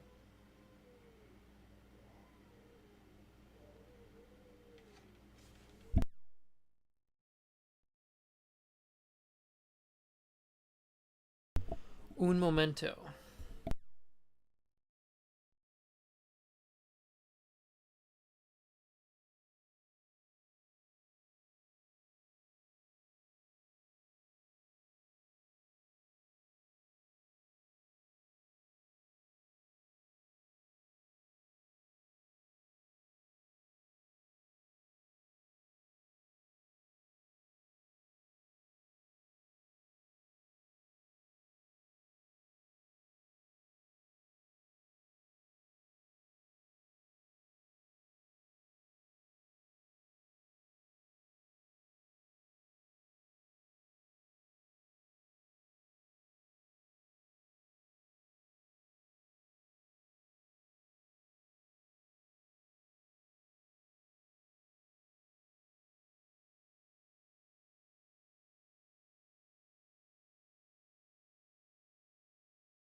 I don't know where our other stock is for classics. I'm trying to dig it out here.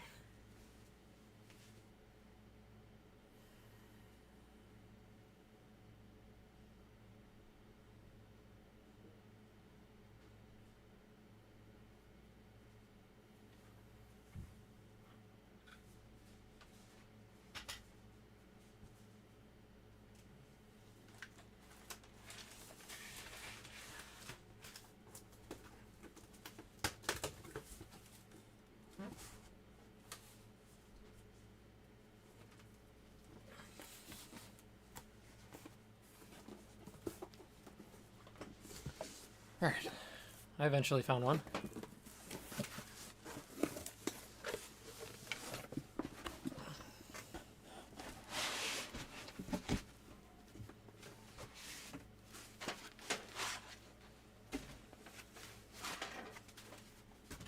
I need to get standing desks for everybody here. That'd be nice.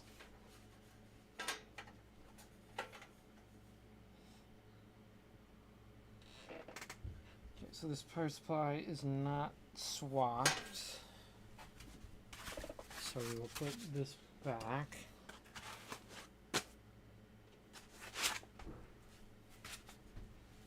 For now. But I will leave this out, because I do believe.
Alright, good.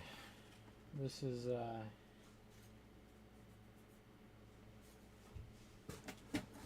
what I'm looking for.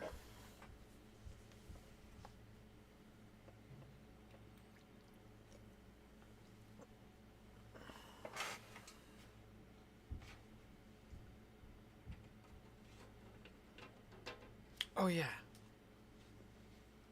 And I need to get this device.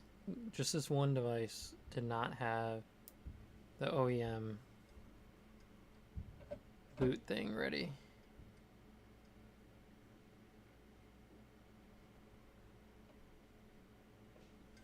There we go.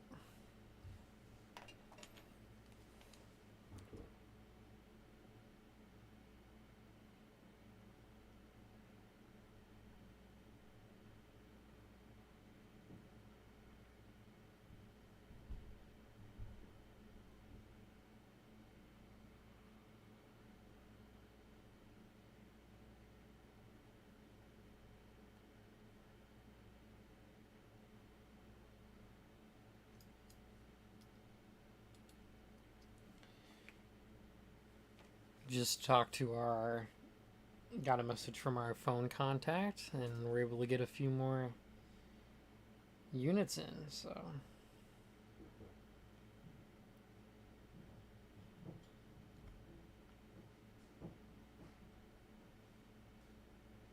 Just like that, Google Pinions. You got the survey rewards, gotta do it. In the last year, have you gone to an art museum, a play, or a musical? I have. I actually have.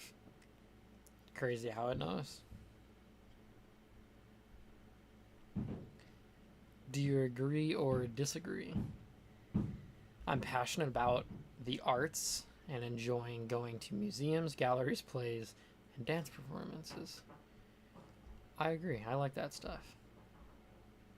I'm not going to say strongly, but... Are you currently taking saxophone or trumpet lessons? No. Currently, no. 24 cents. Whoa, boom.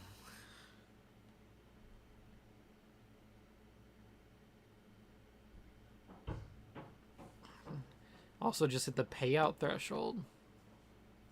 All right.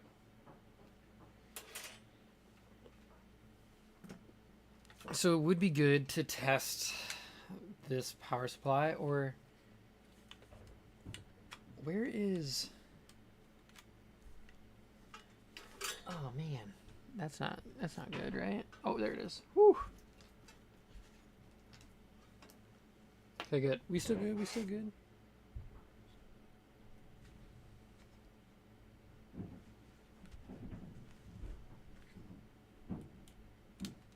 We'll probably have to turn the potentiometer to get the voltage working. That is that's how it works. Now what I gotta do is figure out where they put the tip.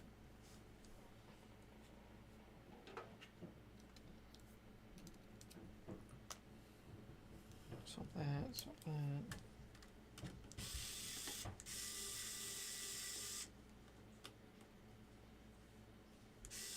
What the?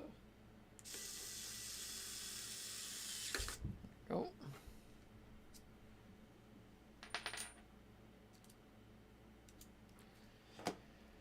Boom, boom, bada bing, boom. Pow.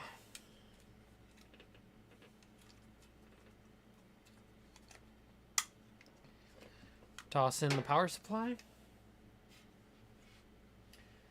I could test it first. I'm going to test it first. I think that'd just be easier than putting it in and then trying to test it. So for Orbix, because it's what we're using, we're going for right around 4.3 something. Maybe I can move the camera. I'll try. I sorted it before, but now already I have it in a place that's not really movable. Like, yeah, that'll work for now. That will work for now.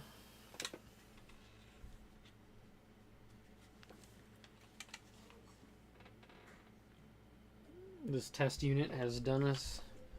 Oh no! I'm an idiot. I still got to. What is going on right here? Maybe those ones did work. I just need to. Oh no. Is there anything like recent? I can't use a keyboard. So I gotta figure out how to navigate this.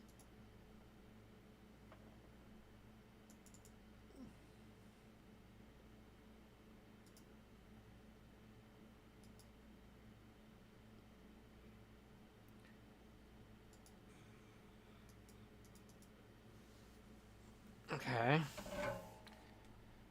So what's the deal? Why isn't this not started up? Okay, so this one's not even set up.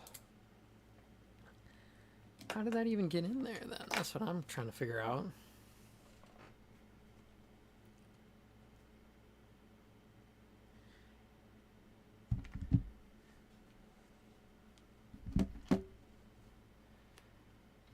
Please contact. Wow, okay.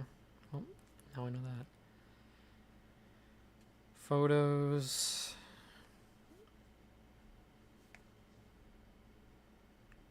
We're going to do a quick setup on this device here, so.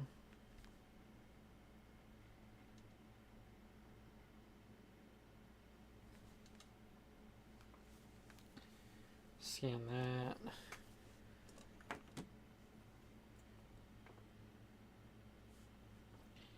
Connector to Wi-Fi.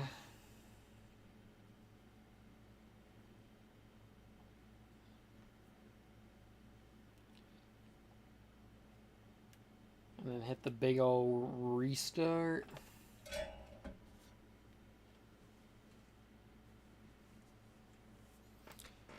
But yeah, we're going to test the this power supply. I guess I'm kind of out of focus now too. There's no good way. I really need to get the top camera mount that Mike was talking for this space anyway.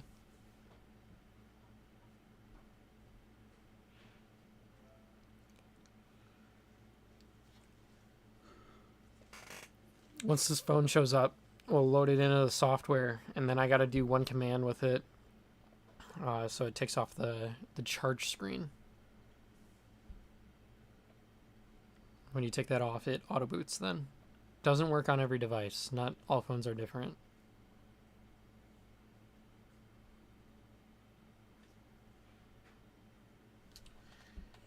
Alright.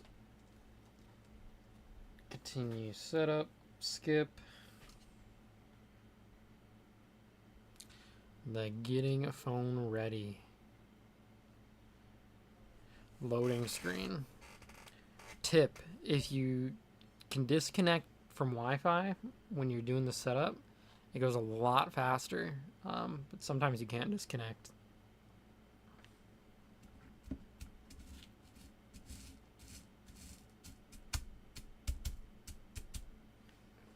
Also, we got these new USB testers for voltage. Plug them into the phone or to the slots of the chassis. So it's just a little, makes life easier and helps speed things up when we're really cooking, when everybody's here. Which I'll still try to do some live streams when people are here as well. It's just I won't be doing this, so somebody else will be doing this. But I can still live stream and I can talk from my desk over there, or I can work at the workstation there as well. Okay, don't copy apps. Tedious. This is what we do for literally everybody that orders those things, is we set up every little setting in there. And that's truly what takes the time, because this part, there's no automation with this part. However, I could get a robot that has a camera and we could program some stuff. And I have been thinking about that, of getting a robot to do some of this.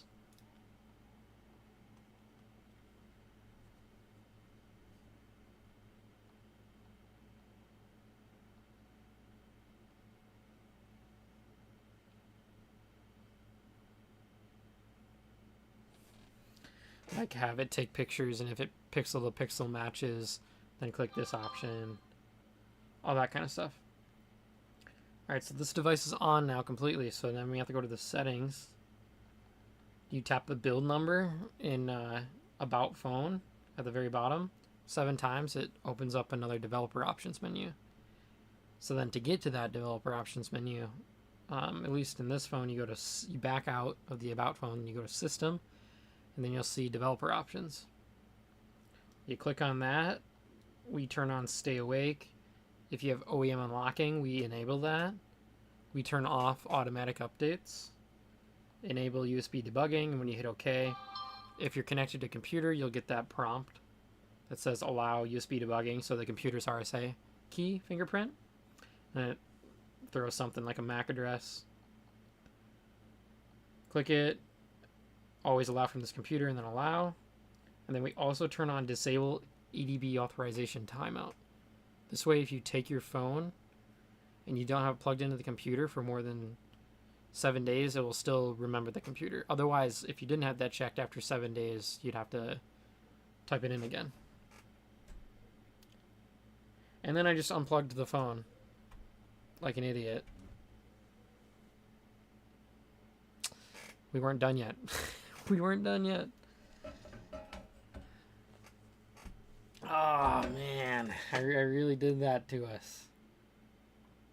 Hopefully those save or whatever. Oh shucks.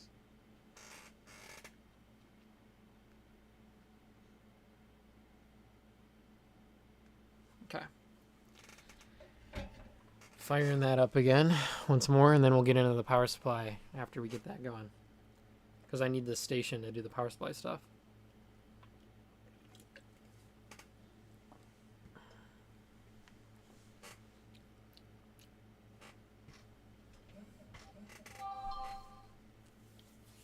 Alright. Should be good. Let's see. If we give the old refresh here. Oh man, I really have to reach over this to click it. Okay. Yep. Oops. I just moved my camera. I have no idea where I moved my camera. Amazing, right? What in the world did I do?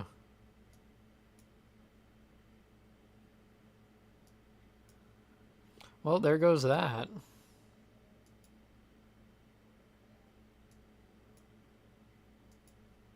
That's too funny.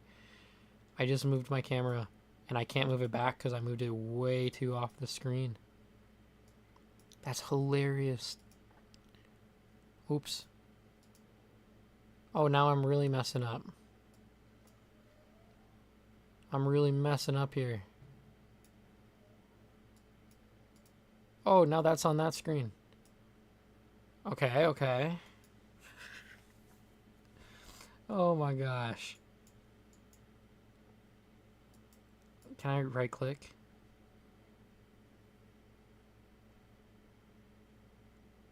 Oh, that sucks. Well, that still works, so that's good. But I just dragged my camera completely off my desktop. We're gonna see some, oh my. Oh my, I'm on even the wrong screen. Okay, we're gonna move this over here. And then that there.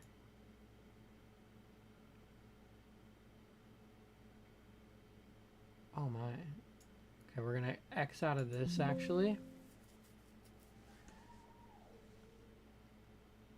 Okay. It's right here. My camera's down here, but I can't get to it. Oh. Imagine doing that. Okay.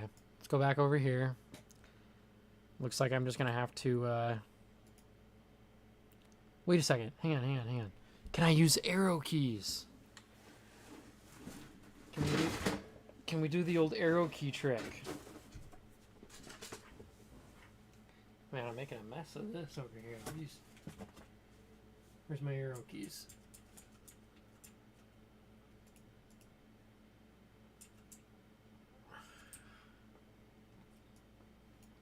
Arrow keys. Nope. Oh man, that sucks.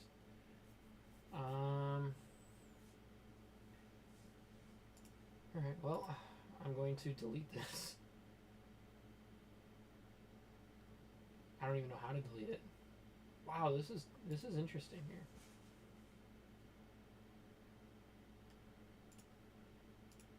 You can tell I stream often.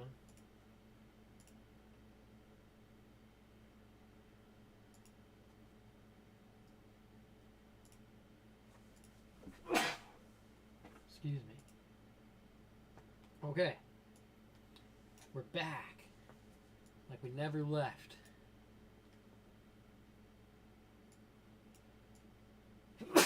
Oh man. Getting a sneeze attack. Okay. Docs. Chat. Wow, my live chat went all the way across the screens.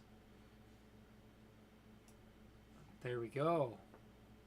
Docs. YouTube control panel. Select stream. There we go. Okay, we're back.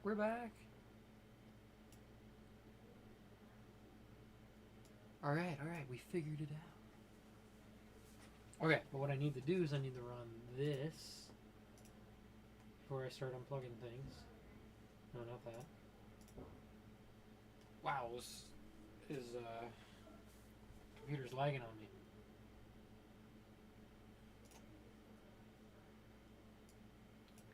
Yeah, we really lagging here. Okay. I will boot that phone.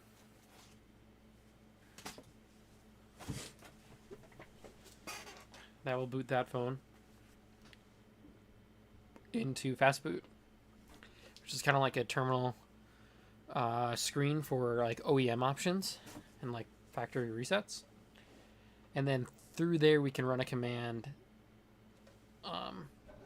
It looks something, and it already did it and restarted our phone. We can run a command that turns off the charge screen, and then it'll auto boot. So if we turn the power on and turn it back off, it will auto boot from now on. Which is the way to go.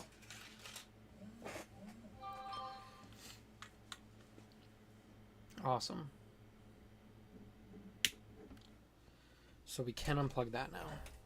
And I will put this over there with that unit. Power supply testing.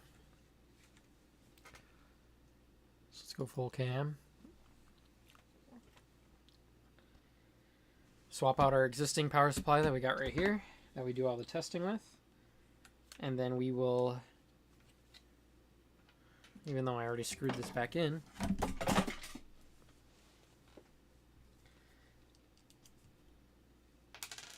we'll put it out 4.4 volts, roughly, from what our multimeter reads. Then it should be good to go for auto starting Orbix.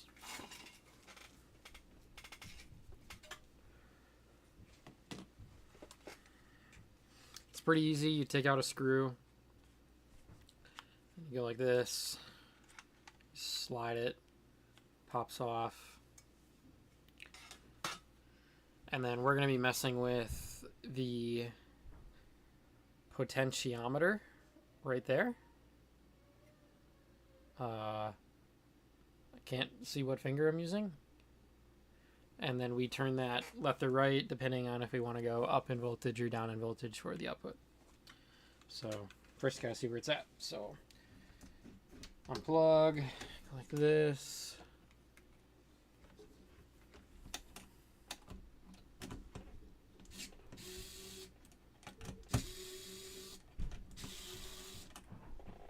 And then put our switch on there so we can plug it into the wall.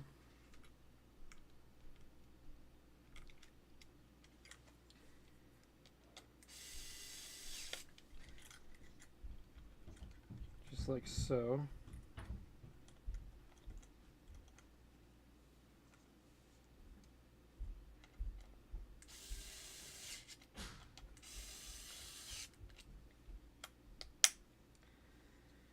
Switch is on.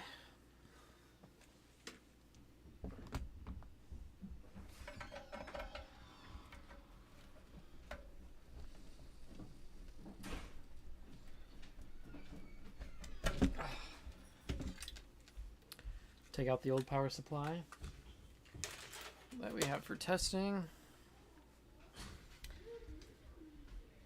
Pop on this new one real fast. To the test bench.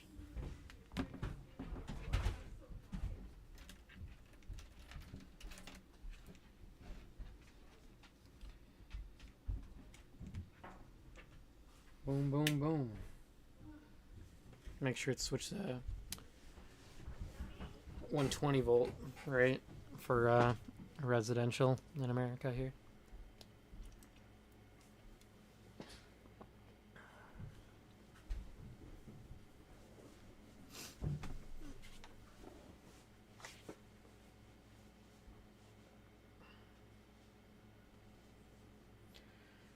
We're on, fans are on. Now you take the volt or the multimeter and then we test the pins. I turn it to the DCV, direct current voltage. turns to 20, the lowest one, and then obviously, you know, red positive, black negative or neutral, or ground.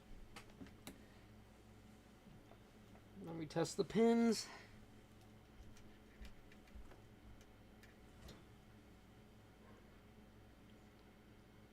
So we're at 4.4 on the dot already. So that's cool. Somebody must have done all those and I just did extra work.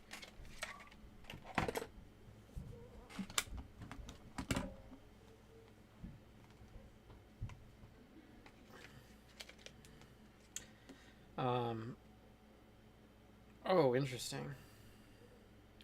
So then we're going to plug in our USB tester, which is nothing here. So Type-C input, Type-C output. Ooh, welcome, it says. So then we see that we also get the same current coming through there. So it's 4.38 coming through the supply right now. 4.39 I see on the little display. This is really nice. I don't know why I haven't been using this before. So this plugs in and it just tells us on the LCD screen what the voltage is. Dude, that's awesome, actually. So if I twist this slightly,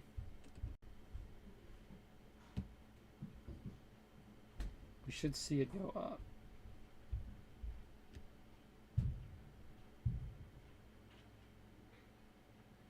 Yup.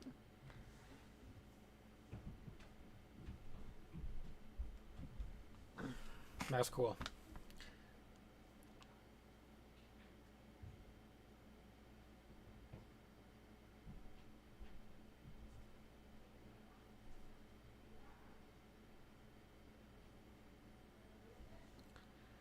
I should show this if I can. Let's see. Can I pull this off and stretch it that far? Not really. But on the screen, you can't see it, but it does display the output voltage. That'd be really handy if you decided to, you know, build your own.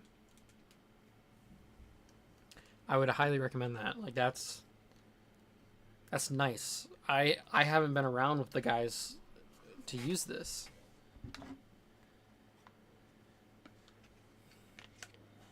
That was something they people in the Discord recommended, and then Tanner and the crew went and got them.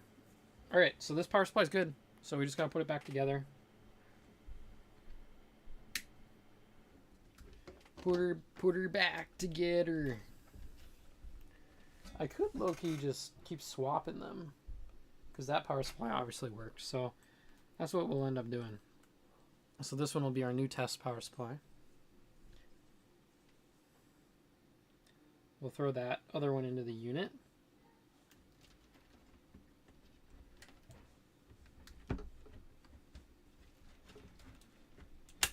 Look like that. Boom.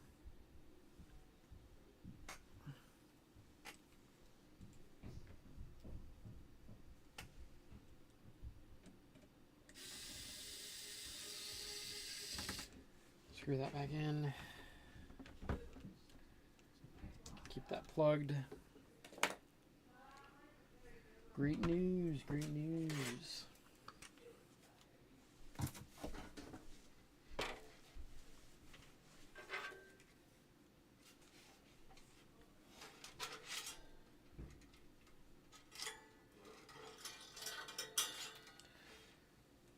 And then here's the unit again. Power supply needs to go in. So we'll pop that in, connect to the motherboard, and then connect the other contacts. Thankfully everything is pretty form factor to an extent.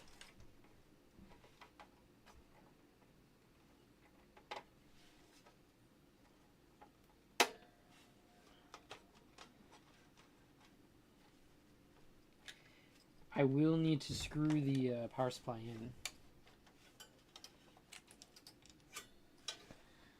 And then 5. these screwed on.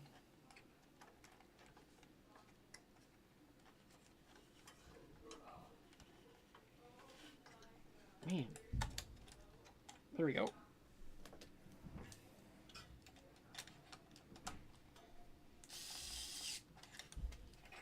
That in there.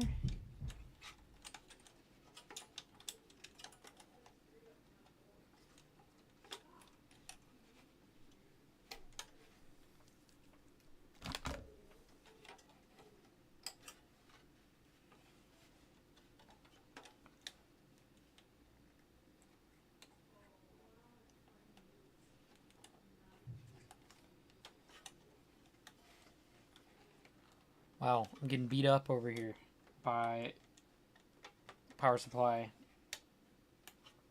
switch.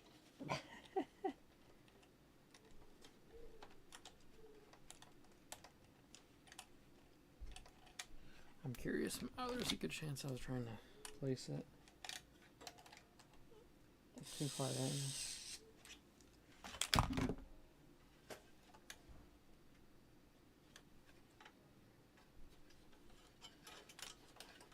We love Monday morning.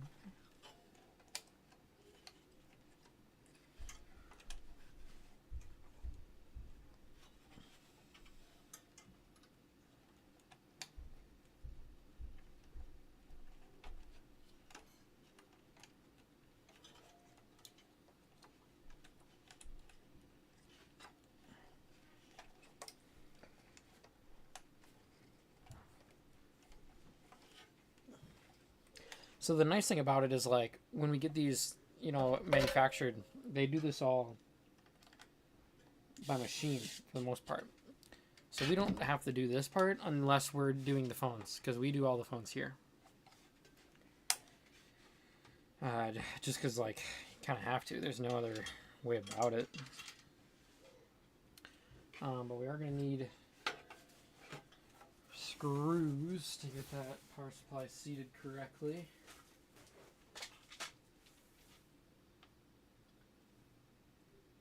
Those don't look correct. Those look correct.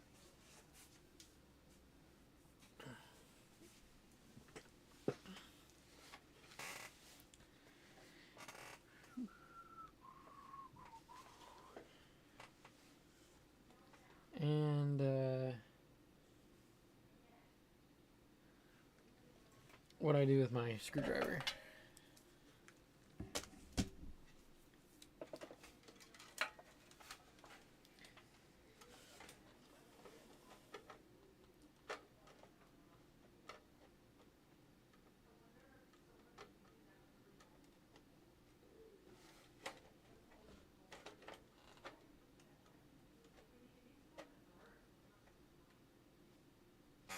There you go.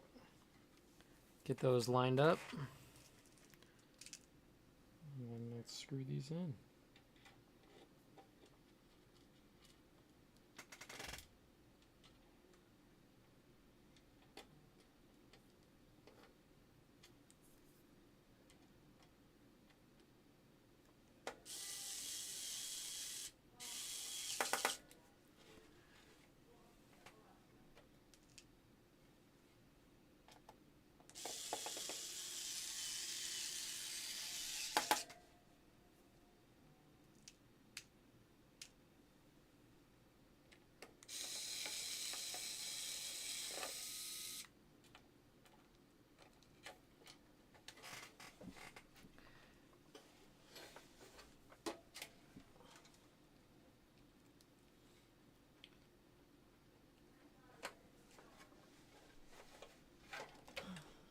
Push that up.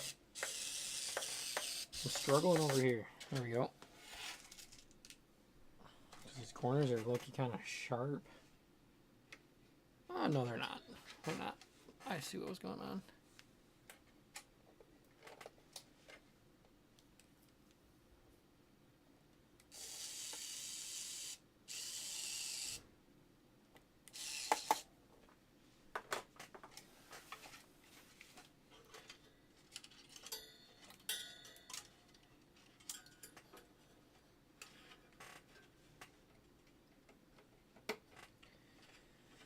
plug the fans in.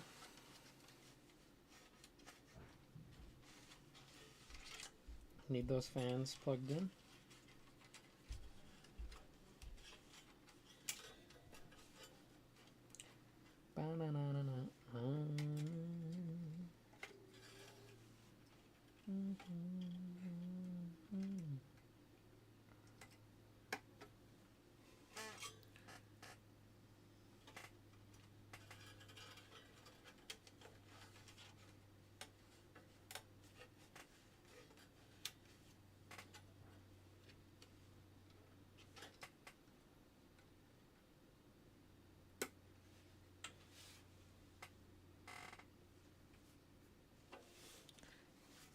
Voila. This is done. So we can put phones into this one now.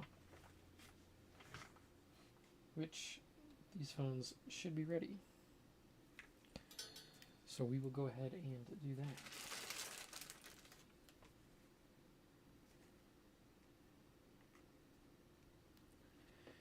It is 4. Started at 2, so probably go for another 30 minutes, maybe 40 minutes.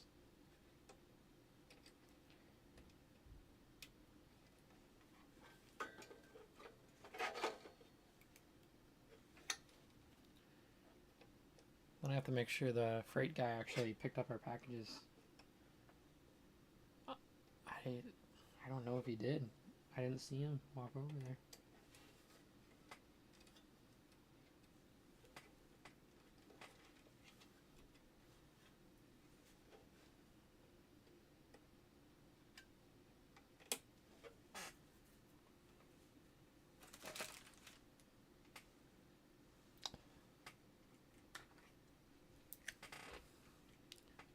There's so many phones all around me that I literally will forget which stack I'm pulling from. Fortunately, a good majority of the time.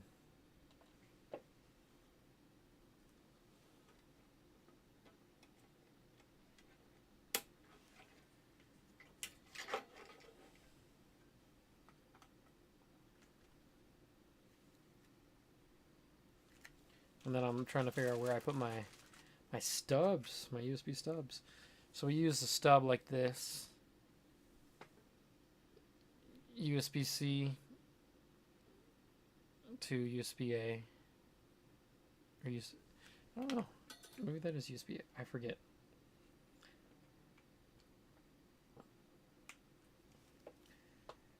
That's kind of what holds the connection together. And then obviously the power cables. So.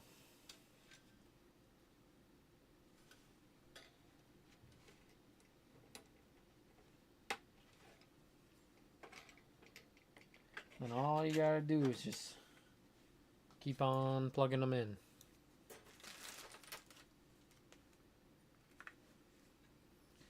Seeing like a Sunday morning. We are on the home stretch though, which is good.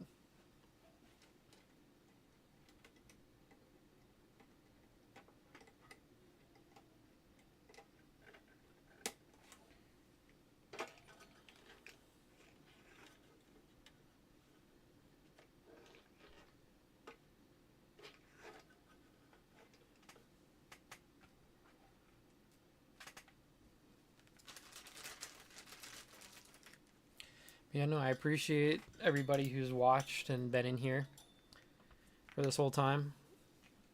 Well, just at any time. But, yeah.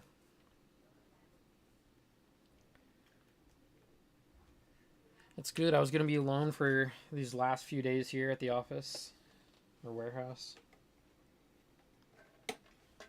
Had nobody else to talk with.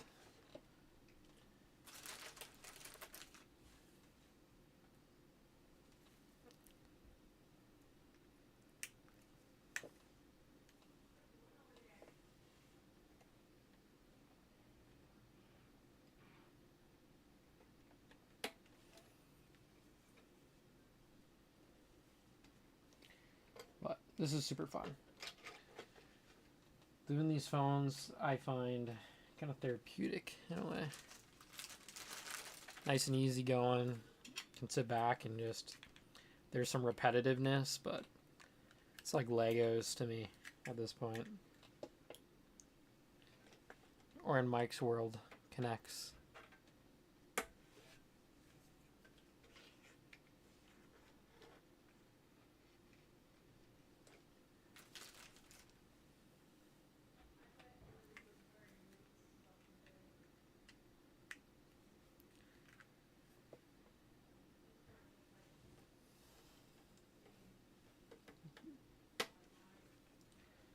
So we'll be good. I got this crazy stack of phones right here, so I am glad we're getting through these. I need to get these out of here.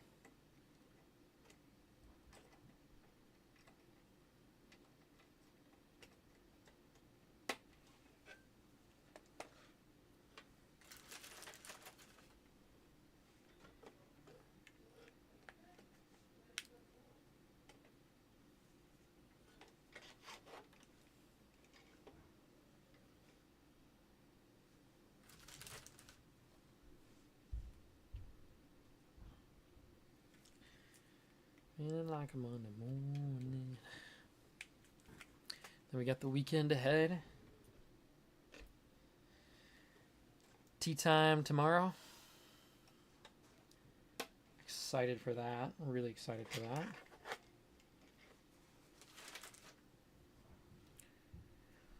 I should actually call my wife. Let's see.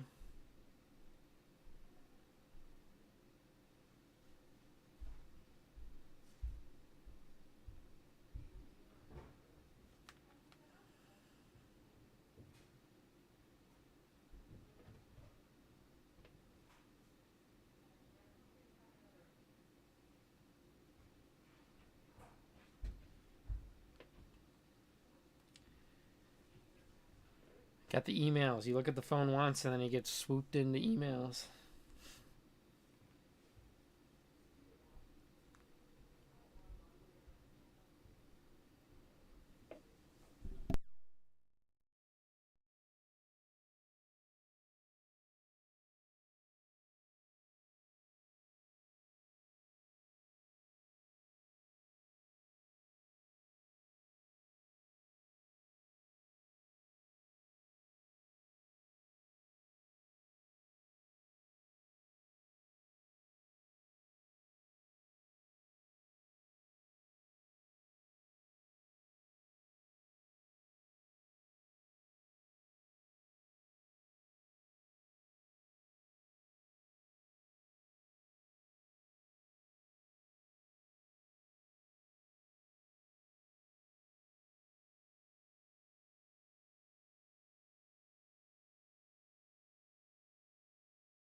Boom. Mission completed.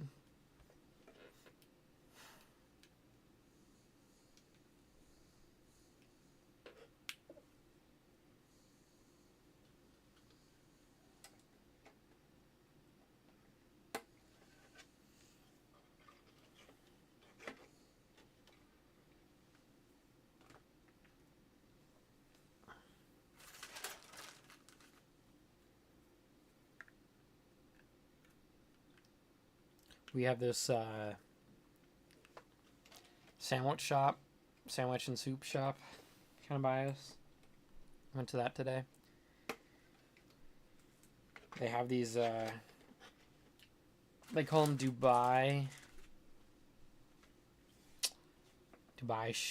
shakes. Not really shakes, but it's basically strawberries, some sunflower seeds sprinkled over them with kind of like a honey and Nutella-ish chocolate on them, but it's like more so just strawberries and some fruits and whatnot. and just a mixture of proteins and other nuts. Super good. I actually have one still. I left it in the fridge. I might actually, the fridge here, I might actually go grab that and munch on that once I get these plugged in. For the final bits,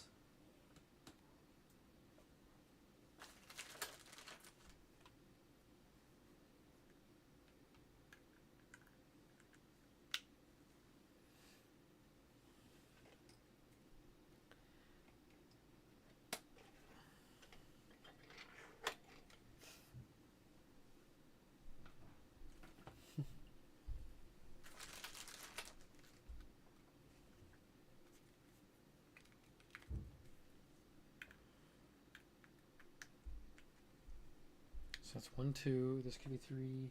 Hoping I got enough for 4. Really hoping. Or that's gonna be literally. It's gonna suck. Because I'll need to drive over to the other place to grab them.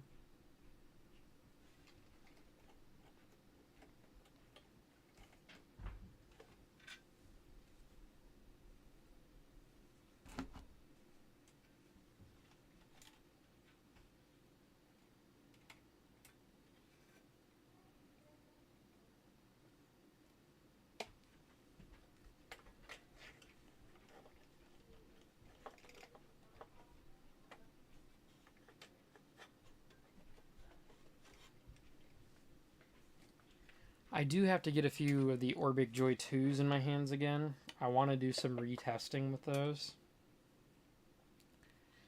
I never tested if they had Ethernet capability, and there's a chance that they could have it. So I do have to do that again.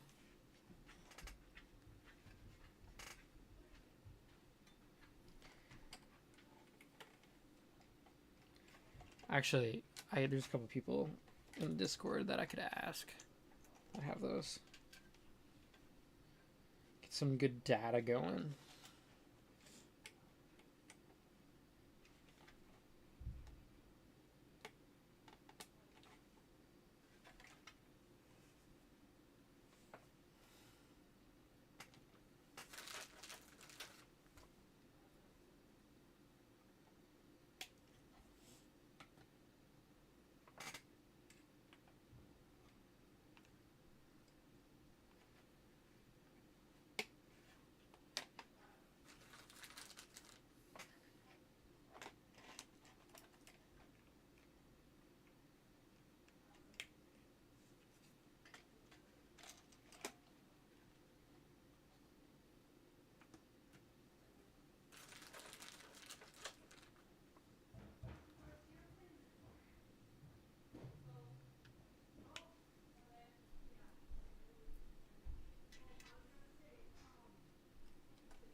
It's always the last few that are extremely hard to get seated.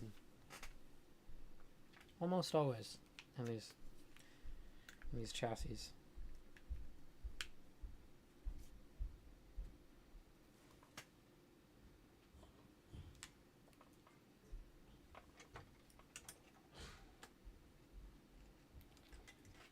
Come on now. Last one.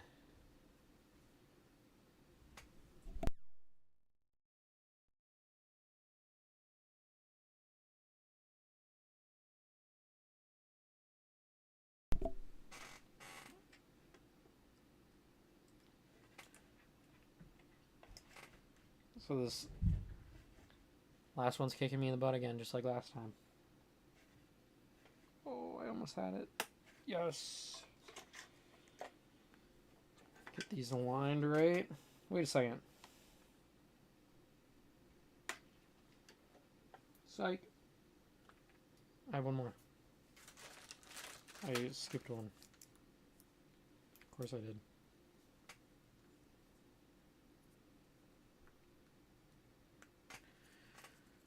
Plug these in.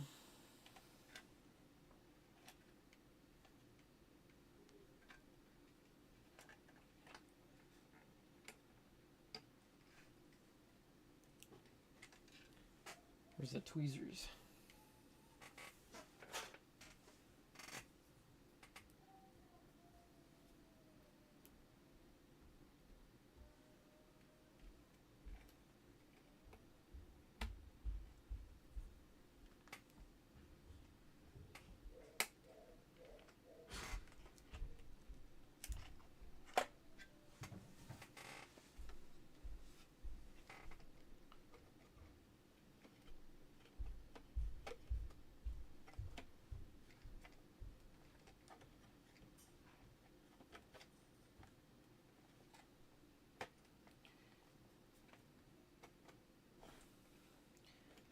Alright. Then you just start slotting these in.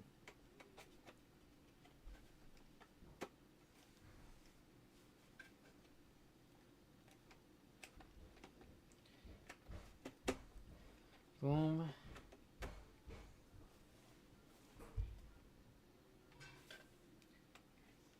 This is a little harder than I remember. I think these plugs are like slightly off there. Yeah. That's all it is.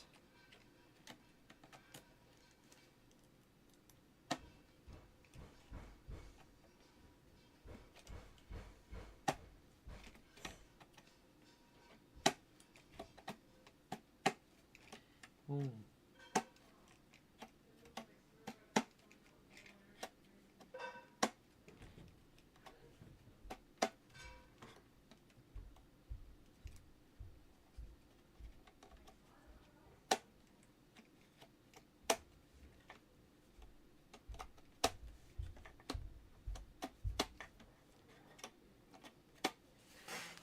Boom.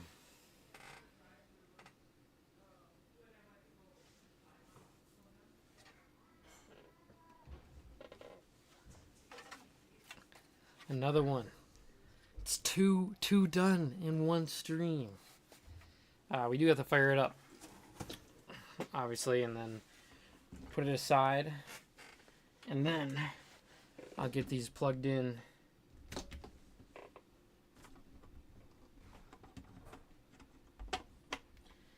Get these plugged in over yonder.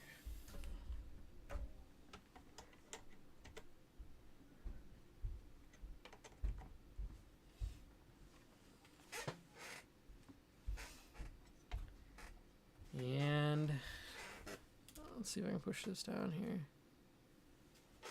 Boom. It's on.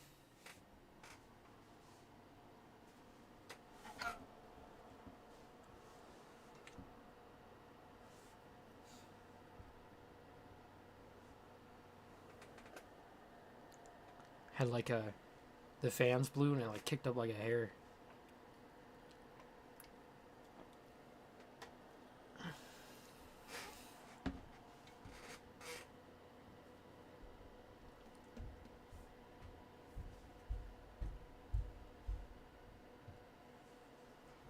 All on but one, which is not a big deal.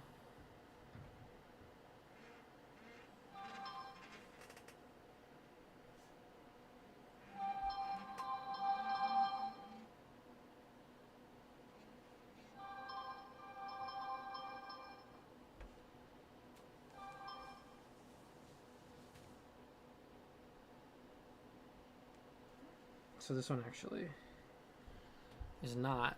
But if I go to this screen, here we should see 19. Yep, 19. Okay. Yep. Okay.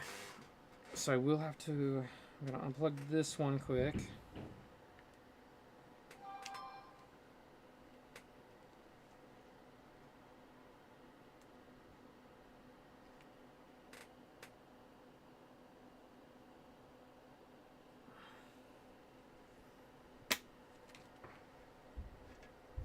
And unplug.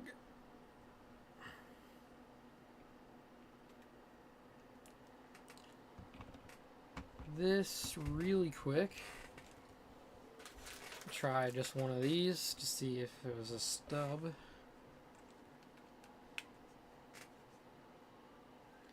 Well, oh shoot. Well, I forgot about that. Gotta still plug it in the power.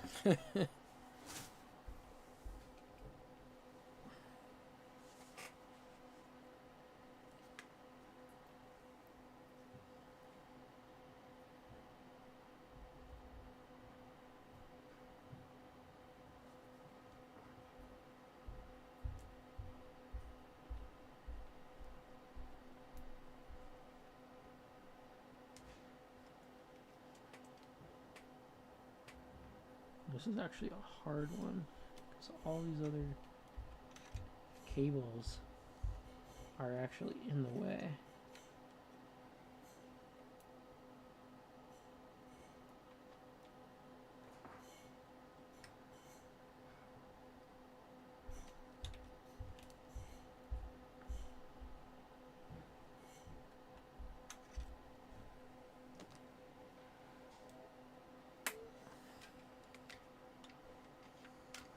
Okay, test 2.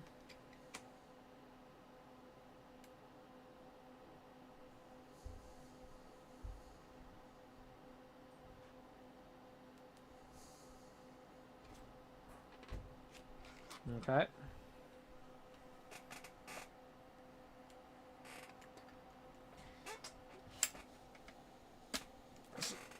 So I did have to unplug that. So now, wasn't stub, more than likely wasn't stub. So it's cable. So we got to replace that cable on that one. Figure out where I put that.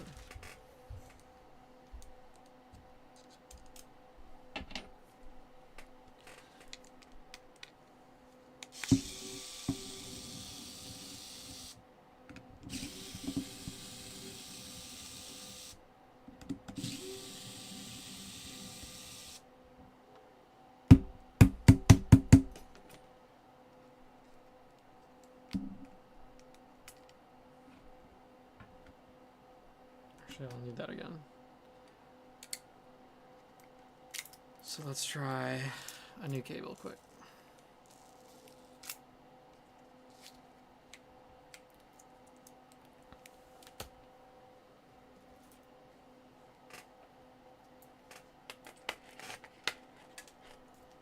Well, let's just have this fly right down there, and then I slammed the tape back on it. Nice. What we can do after this is we can check to see if that port is getting current. Because if the port isn't getting current, then we have a bad PCB. Which we shouldn't. Very rarely happens, but it does happen. So before we plug that in, let's test current. Because that will be a indicator.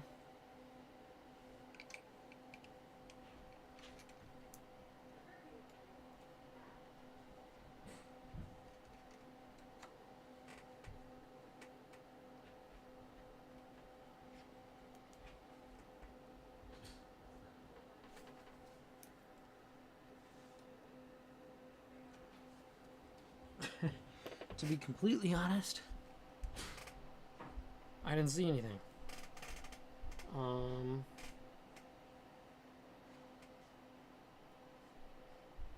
Yeah, I need to do one more test with this actually, because this actually might be a bad board in general.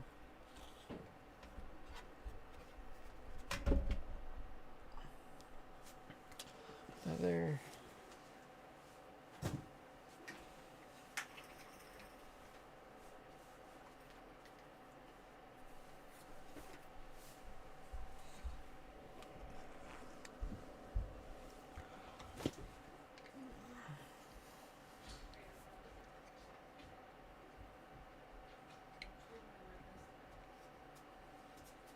Give me a second. I'll be right there.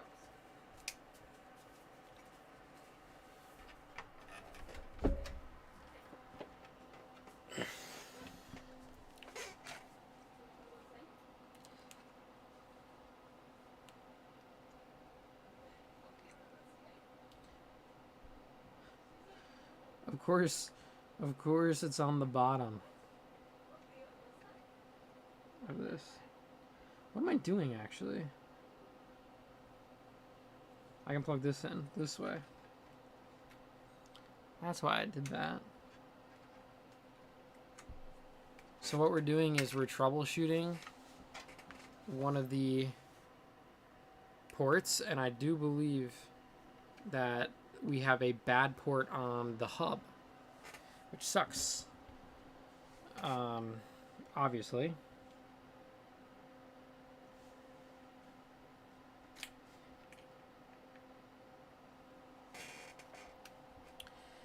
But that's why we check that stuff. So we will have to put this on the side. So there's a good chance that this does work. It worked with the old cord anyway. So I'll screw that back on.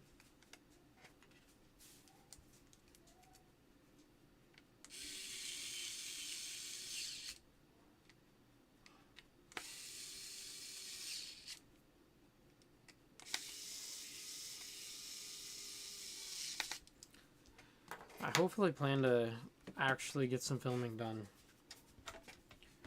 one of these days to have some more like tutorials and help.